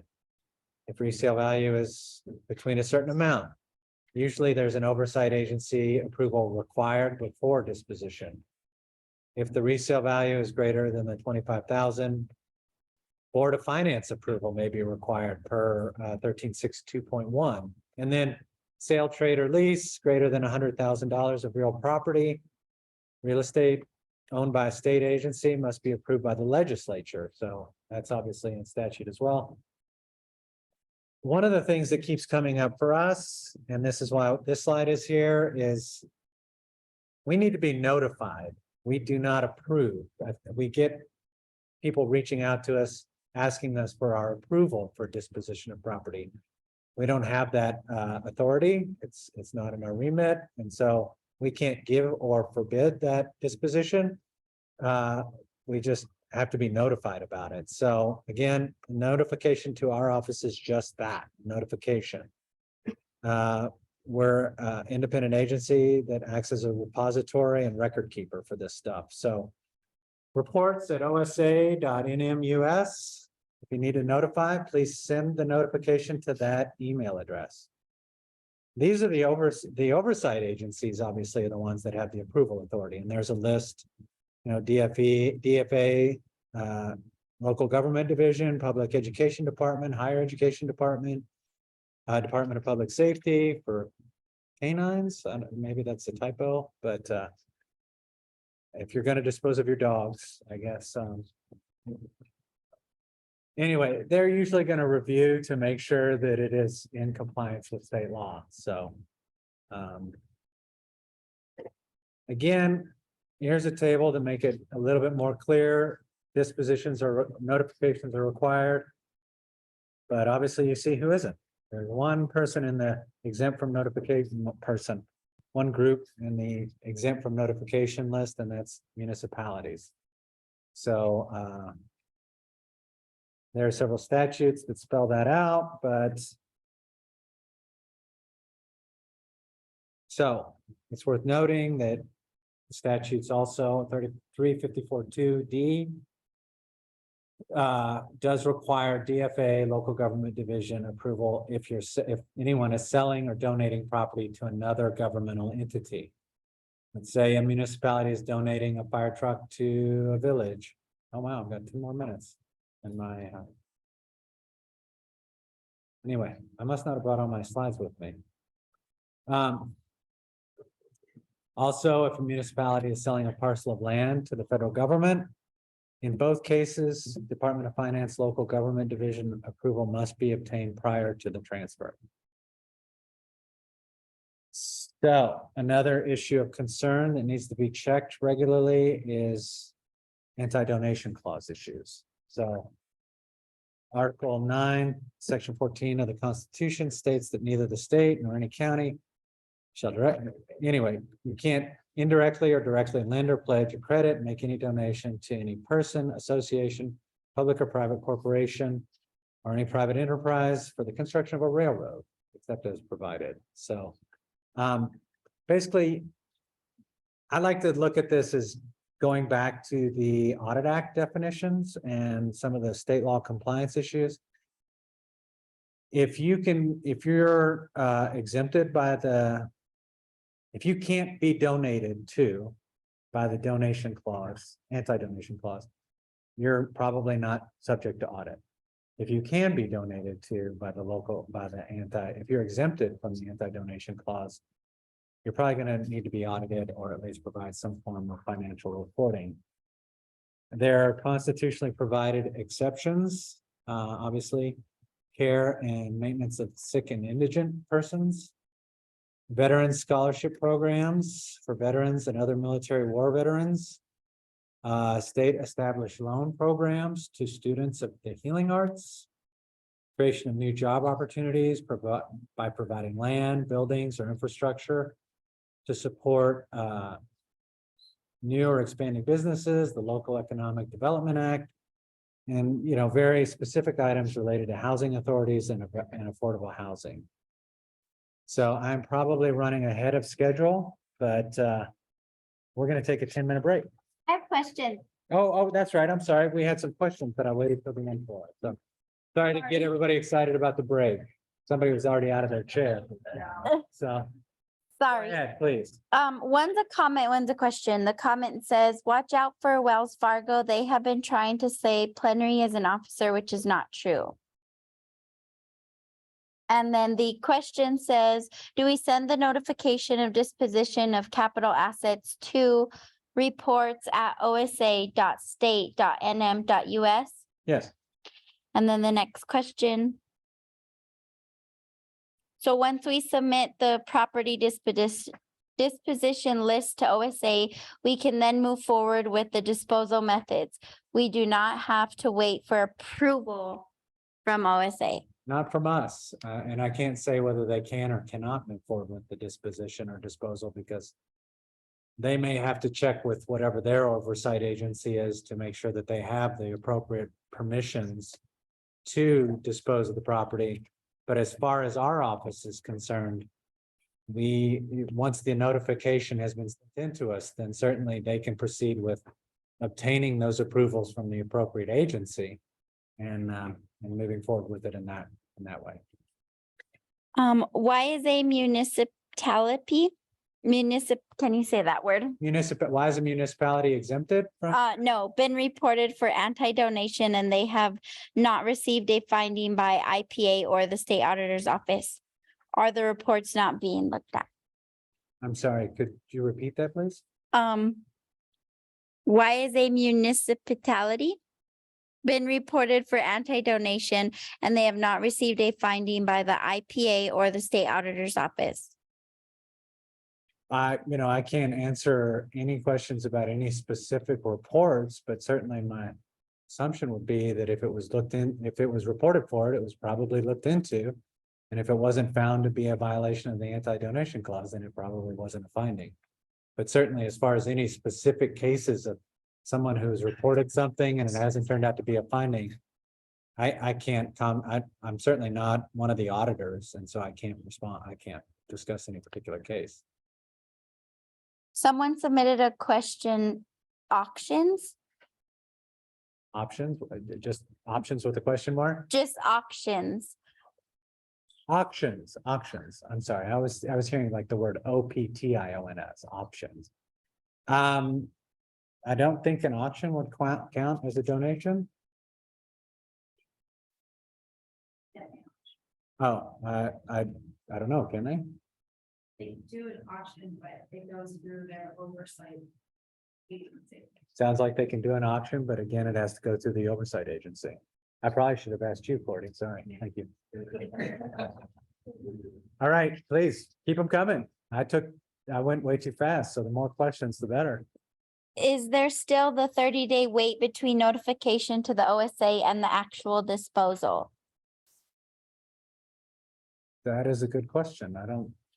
The question was, is there still a 30-day wait between the notification to the OSA and the disposal? I would have to check the rule or the statute to answer that question. But again, we're not approving, so I don't know why there would have to be any kind of 30-day wait.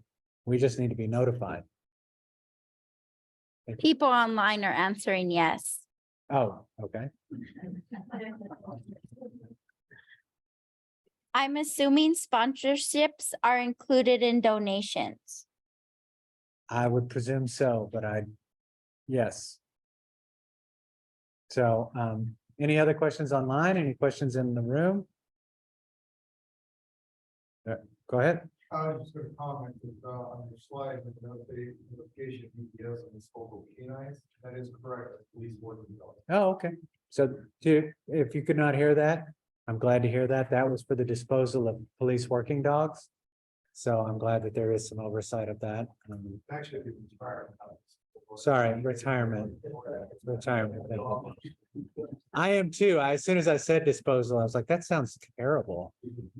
The retirement and hopefully adoption of police working dogs. So more questions from online? I think it's a comment. The 30-day rule applies to offering first right of refusal to GSD, not OSA.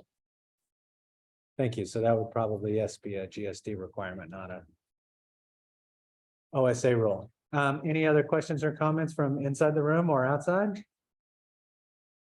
All right, thanks, everybody, for your patience with me, and we'll have a 10-minute break.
the agencies. They can't find the contract, they can't find information to report, and then the can't find the reports or the work that's been done by the IPAs. So that's one of the main reasons for creating that efficiency and asking you to submit executed contracts is that the IPA can't upload their work, can't locate the files that they need to look at to do their work. So please, if you're an agency out there, be sure to submit your executed contracts in OSA Connect. So I'm going to move back. And I'm going to also, one of the questions was citing a statutory provision that I think they gave us the wrong site. So if you're watching online and want to check, 1261 is the first section of the Audit Act. So that doesn't discuss dispositions. So if you want to check your site and resend it, I'll check. Oh, go ahead. I hope, are they sending it in? I think there was a follow-up to that one and they said, sorry, 1361. Okay, thank you. Yeah, we'll look into that, but thank you. But for right now, let's talk about the Governmental Conduct Act. And this is one of the main reasons, I think, for findings. It's one of the main things that leads to special investigations is violations of the Governmental Conduct Act. It's 1016-1 at SEC, basically 1016-1 through 18, and it set of laws that outline what you should and shouldn't be doing if you're in the government, whether you're an elected official, appointed official. There's numerous topics related to the expected and prohibited behavior of public employees, ethical principles of public service. Certainly, I guess this message goes out to the agencies and the governing bodies and elected officials. You know, this working for the state is a public trust. It's supposed to be held and treated as a public trust. We work in the public interest. If you violate the Government Conduct Act, we're going to tell people. We're going to let people know. We want the IPAs to let us know. We're going to let folks know. It's a big deal. And you know, who's covered? Any public officer or employee means any elected or appointed official or employee of a state agency or local government who receives compensation in the form of salary would be good. Salary, or is eligible for per diem, but excludes legislators. So again, that's a pretty broad swath of public employees and elected officials and appointed officials. And, you know, we're trusted with the public's trust and with their money. So we got to take care of it. So anyway, why is this important? Obviously, one, it's the law. I'm gonna keep coming back to that in several of these slides. It's the law. That's why it's important. It's also important because it sets the tone at the top and sets the appropriate expectations for the operations of the agency and the on-the-job behavior by everybody in the agency. Audit rule compliance. 22210J18 of the New Mexico Administrative Code requires that auditors test compliance with the Governmental Conduct Act. And certainly there's legal liability. Non-compliance with certain items in the act can be considered a felony if found guilty. A lot of them are misdemeanors, but there are felonies in there too. And believe me, you don't want to be convicted of a felony. And most importantly, as I keep harping on, it's our responsibility to the public we serve. This is a very, you know, it's public trust. It's very important. And obviously, you know, in Elise's notes, she points out, unfortunately, there's no shortage of recent and not so recent examples of individuals in public positions who have not acted in the best interest of the public. Some resulting in convictions. Some convictions get overturned because they're not prosecuted in time, but generally speaking, you know, these get reported, judicial standards, judicial ethics board, government state ethics commission, attorney general, local districts attorneys. I've seen the letters where we send out and say, it looks like this is a violation of a felony, possible felony violation of the Government Conduct Act. Felonies usually result in jail time. So, you know, again, stay away from those. You know, in prior years, I see your hand. I'm going to get to you in a little bit, but thank you. You know, many auditors, including OSA auditors, have included statements and work papers indicating awareness of the Governmental Conduct Act and indicating they are reviewing carefully for conflicts of interest. OSA is now requesting specific audit test work to indicate a more thorough review of compliance with the Governmental Conduct Act, such as reviewing employee files to determine if codes of conduct have been acknowledged. So that's a good reminder for everybody here, especially, I think. So I'll pause here and take folks' questions. What do we do if several auditors have been contacted, but none want to provide services to our local public body? Let me save that question for the Q&A session at the end, and I may bring some help up here to answer that question. But the question was, and this is a good one, and this is an important one for us to address, and I think that's part of the auditor's plan with the grant program is, what do we do if we're a local public body and we've been unsuccessful at hiring an IPA, essentially? Is that correct? Is that a fair summation of the question? No? Yeah, several auditors have been contacted, but none want to provide services to local, yes. So that's a good question. And that's one of the, instead of saving it, I'll go ahead and at least preliminarily address it. That's part of the plan with the auditor's appropriation that he requested, the special appropriation that we requested for the $500,000 to help contract in districts and turn it into, instead of prior administrations have done like applications of grants, which is a great idea, but the auditor was signing a check for a grant application to do a financial reporting from 2013. And we realized, well, we're way behind on some of this stuff. So we've got to ask for more money to go out, because we understand that's the problem with a lot of these small local public bodies that are, maybe it's a soil and water conservation district and it's a family-run group, or it's 2 people who are volunteers who are running this. They probably aren't even that aware that they're subject to IPRA and OMA and all these other governmental regulations because they're a special district. Much less do they have a bunch of funds or financial knowledge to go do their own financial reporting, but they also don't have a ton of money to hire somebody. So what we're trying to do is group them and make them more attractive to the IPAs, because I forget what township it is that Ricky always throws under the bus by saying nobody wants to go there. But, Lordsburg, yeah. So, but we understand that it's a lot of money and time to go to small municipalities way out in the state, in some of the rural parts of the state. And so if we can cluster the agencies in a rural area and maybe have them funded to do all of them, that becomes more attractive to the IPAs to go out to that area and do that work. So hopefully that's how we answer that question. So anyway, so that's the idea, and hopefully that we're going to see how that works here. The RFP, I believe, is open. So anyway, so back to the Governmental Conduct Act. Let me go on to the next slide. Now we're going to talk about codes of conduct. Each elected statewide executive branch public officer shall adopt a general code of conduct for employees. As per NMSA 1978-1016-11. The codes of conduct should contain the elements described in 1016-3.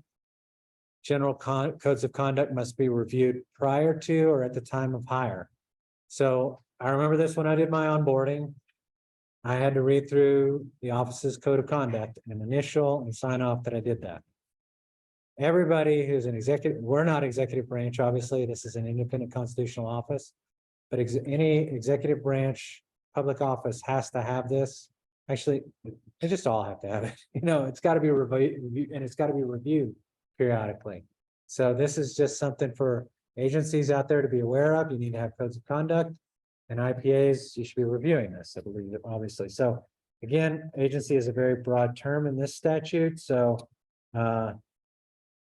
anyway, there are some notes here. Remembering for smaller agencies, if no one is getting paid or is eligible for or receiving per diem, then GCA doesn't apply. For state agencies, this is the governor's code of conduct, unless the agency has like we do, has a separate code of conduct. Many agencies do have separate codes of conduct. And it's important for agencies to keep records of employee review of codes of conduct. For example, a signed acknowledgement of reading it. Also keep an acknowledgement of the sign for your review. Auditors could be testing for this, maybe testing for this. So anyway, on the next slide, it's more about codes of conduct. So heads of every executive and legislative agency and institution of the state may draft a separate code of conduct specific to the agency or institution. Again, institutions. That means that's broadening the scope here as well. Other types of entities such as schools, institutions of public learning, these are institutions. So must contain requirements of the general code of conduct as described in 1016.3, should also prescribe standards specific to the function and purpose of the agency, and separate codes of conduct must be filed with the State Ethics Commission and are open to public inspection. So, okay, Hope, go ahead. Is there a code of conduct for elected officials? I think they are covered by the Governmental Conduct Act, and they can adopt specific codes of conduct for their agencies. I don't know that there's one that's prescribed to them. And they have to follow both. Go ahead. Are municipalities required to have a code of conduct? I don't know that they're required to as much as they, I think the statute says may. So may draft a specific code of conduct. So again, my favorite answer as an attorney is it depends. I'd have to look into that and read the statutes and get back to you on that. But any other questions? All right. But I think it is important to repeat that last part, that they have to be filed with the State Ethics Commission and they're subject to open records.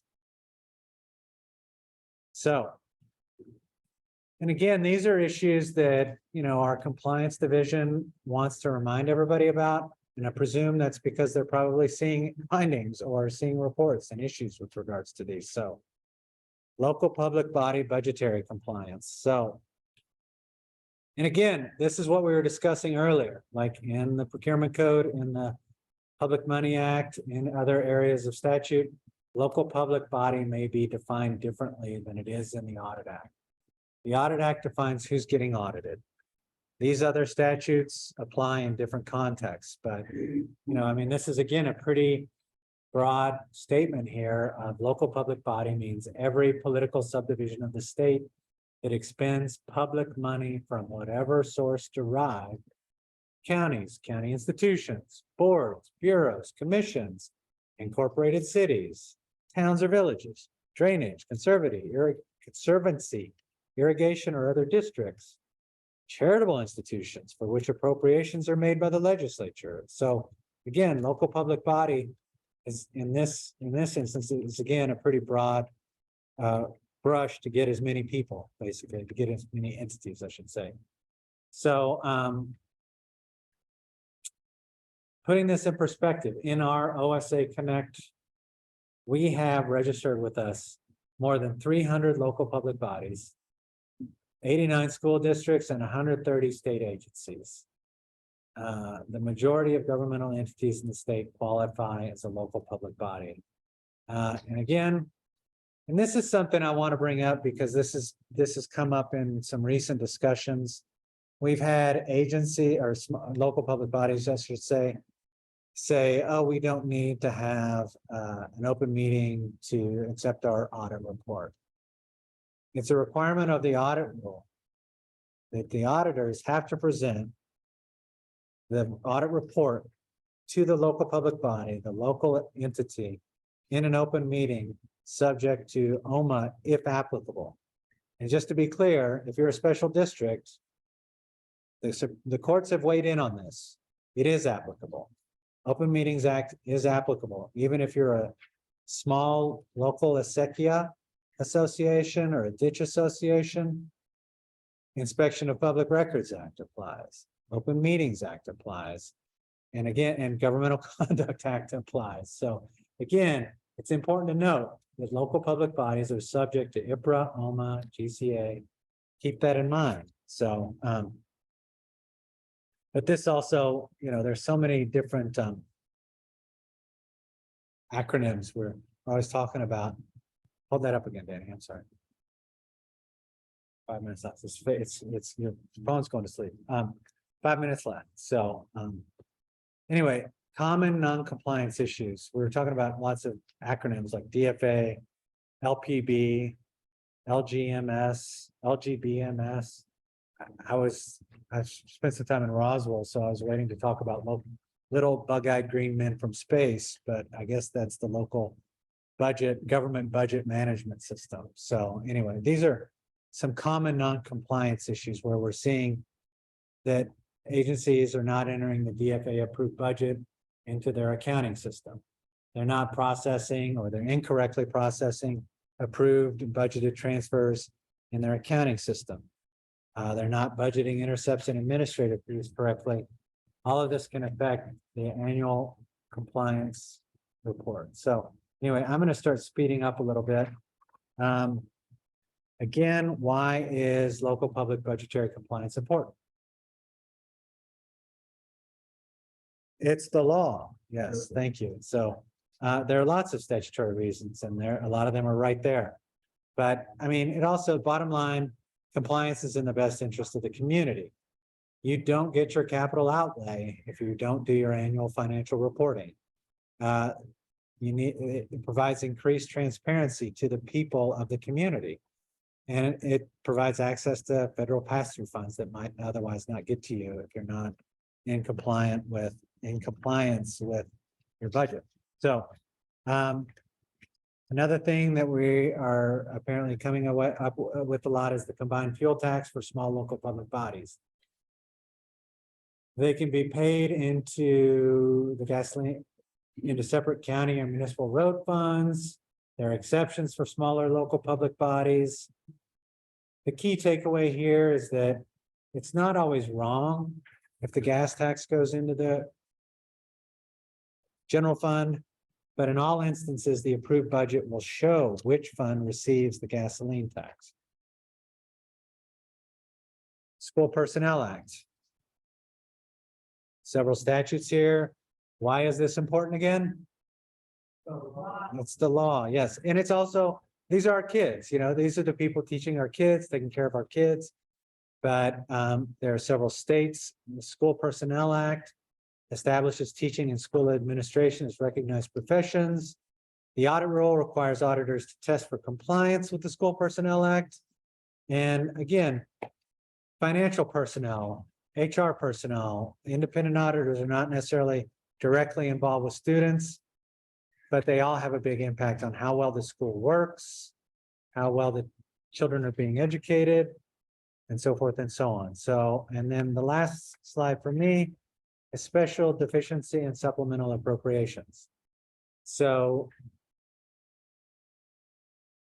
these are all subject to obviously account to being audited, being part of the audited and part of the financial reporting. There are per 22210J10 and 2210R2, special deficiency, supplemental, specific, and capital outlay appropriations funded by severance tax bonds or general obligation bonds should be disclosed in the notes of the financial statements. Certain items have to be included in an SI schedule or included in financial statement notes. Original appropriations, the appropriation period, expenditures to date, outstanding encumbrances, unencumbered balances, and amounts reverted. How am I on time? Am I over time? Okay, so again, the schedule should reconcile to the respective fund. It's important to keep that in mind. And then I don't know, before we turn this over to Andrea, I wanted to ask quickly if there were any more questions coming into the chat or any more questions in the room. All right, well, with the deep sigh and of relief, then I'm going to turn it over to the estimable Andrea Salazar. Thank you.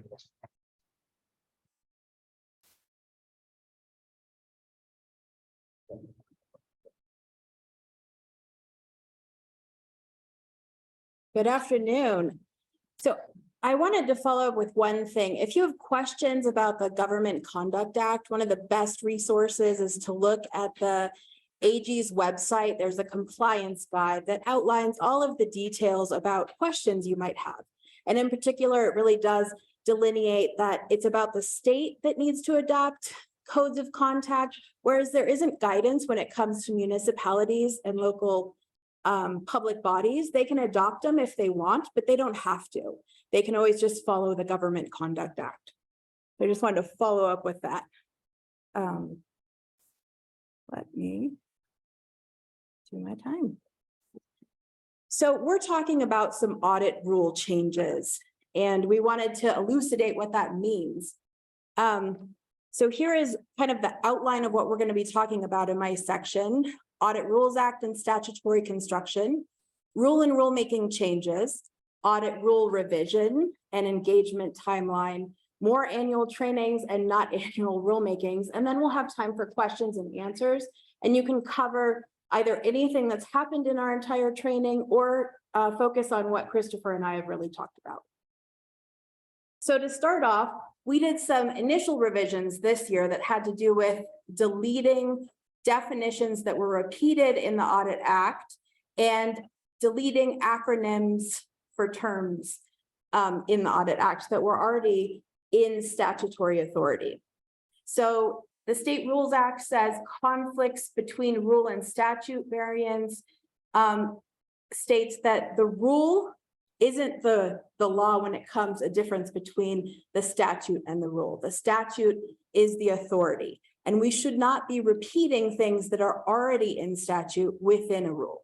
So moving forward, one of the main things we want to do is to start removing anything that's already in the statute in our audit rule. And that means any acronyms, any definitions, any sections of statute that we have in there. So in this, we have a quote that says interpretive rules are issued by an agency to advise the public of the agency's construction of the statutes and rules which it administers. So moving forward, we want to make sure that we're creating an audit rule that is outward facing. That's the goal of a rule. Rules have the force and effect of law. Rules should be relatively stable and permanent. So I'm going to grab some water.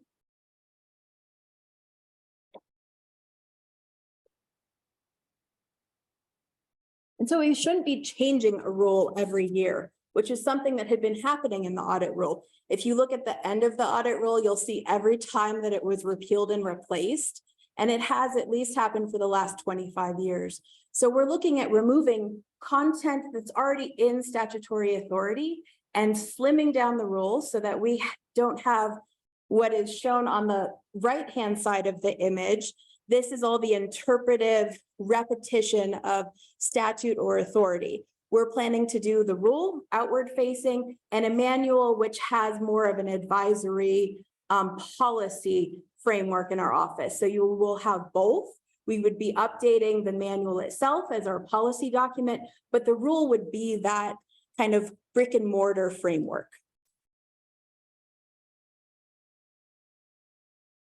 One thing that we did find that this year when we were looking at the rule is that agency and local public bodies, which are already defined in the rule itself, sorry, I'll go back one, was something that we took out of the audit rule so that it wasn't in both places, the audit rule and the statute. And we talked about this, but I like to repeat it because I know that some agencies have reached out to us that have said, listen, we're going to have a finding that's because we're following a statute that we were required to follow, but the IPA said, you know, you're supposed to be following the rule, not the statute. Statutes always trump rules. That's just the important thing. Put it in the back of your head. That's the way it goes. So we want to make sure our rule ensures that we're not trying to have division between rule and statutory authority. So this is our proposed timeline for audit rule revision and engagement. We are planning internally within our office in May to do a staff revision. And so Christopher and I will take a look, remove most of the substance that's statutory substance or that's repeating federal regulations. And then we're working internally in our office with our experts to start making sure that the things that we're removing aren't important to the rule. So taking a deep dive into it. Once we do that, we plan to come out with a draft rule and manual around July, and in fall, start doing stakeholder engagement for that redraft, meaning meeting with IPAs, with agencies, planning to do 3 of those types of meetings so that we can distill this rule and this manual. And then we'll start going out with the NOPR to be published in January 2024. Have our rulemaking hearing, hopefully we can have it again here in February, and then have that adoption in 2024. The reason we want to do this is because it will increase time and resources for training. So this is the type of training that we would like to start commencing, is questions and engagement about what is in the audit rule, what is in the audit process. And so we're planning to replace the annual rulemaking with training and annual update to the manual, provide more resources for helping entities get in compliance and stay compliant, devoting staff time to training and engagement with agencies, local public bodies, and IPAs, and more time for the IPAs and auditors to audit. So that could be early start times, earlier opportunities for submission of contracts, but also opening up the ability for our office to have time to communicate, to train, and to ensure compliance rather than the continual process of revising, repealing the rule. So I might have gone through that a little too quick, but we have questions. If anyone has questions for us, either on the process or the changes or what Christopher talked about. Oh. Silence. Okay. I am going to let the state auditor take it from here for thank yous and comments. Thank you.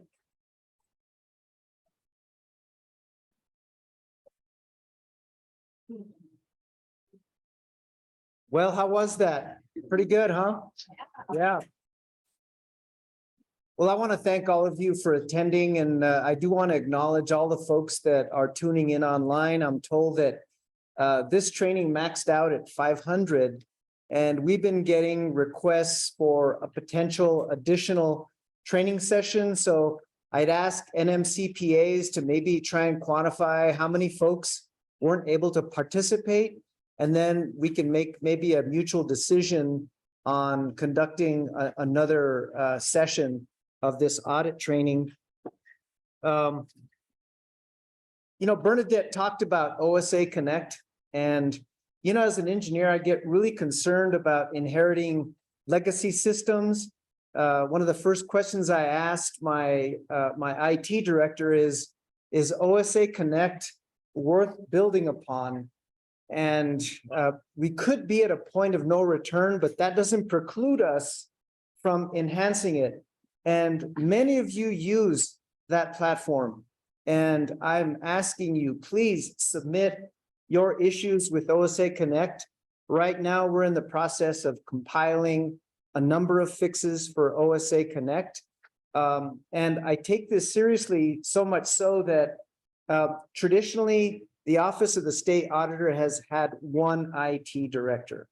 Now we're going to add another full-time equivalent, another staff member. And the theory is the IT director would really primarily focus on a lot of the hardware, and his assistant would focus on the softer side of IT, OSA Connect. And so, you know, we have our own internal issues as internal users of OSA Connect, and I think we have an idea what the limitations are. As an example, tracking and enforcing the auditor rotation rule, OSA Connect doesn't really lend itself to that very well. That's just one of the many issues that I've had with it in going through and trying to identify potential fixes. So I really, really would like you to send us your recommendations and your feedback on how we can make OSA Connect better.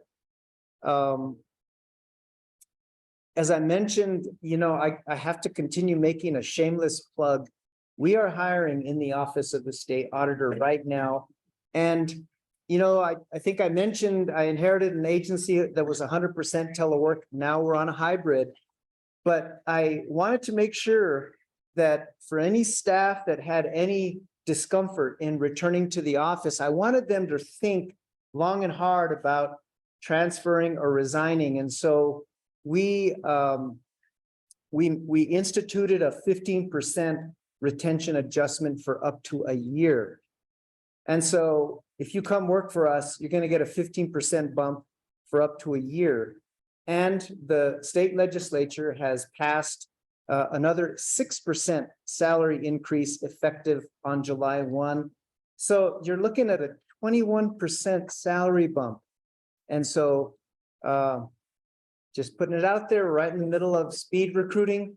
We're happy to share the flyer with you. Most of the positions are auditor positions in our financial audit division. And I think Elise Minardo, she is our compliance and quality control director. We stole her from Tax and Rev. She had a death in the family, otherwise she would be here. But raise your hand if you know Elise. I mean, she is extremely, extremely capable.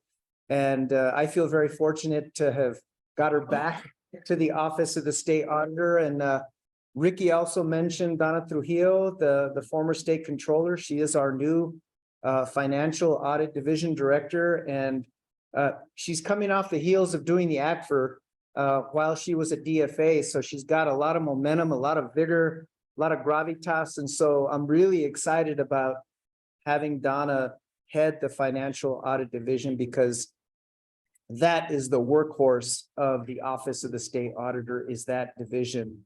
And I think having great leadership and filling in some badly needed vacancies, I think is going to really help catapult our office to really not just meet the demand, but start adding higher quality, to the work and helping to move New Mexico forward. So with that, I think I've made all the shameless plugs that I can make. But again, I just want to conclude by saying how just gratified I am to be your state auditor. And we are here to serve you. We are here to advance the accounting industry. And I'm committed. I'm really committed to help fill that pipeline, to ensure that we have more young people pursuing careers in public accounting, because we all have a stake in that success. So again, thank you for attending. Please come visit us. We're on the south side of Santa Fe, near Kohl's and the Ranch House Restaurant. Our door is always open to you all. Please come. And I'd like you to meet the rest of the team that worked here today. So thank you all for attending. Have a great day.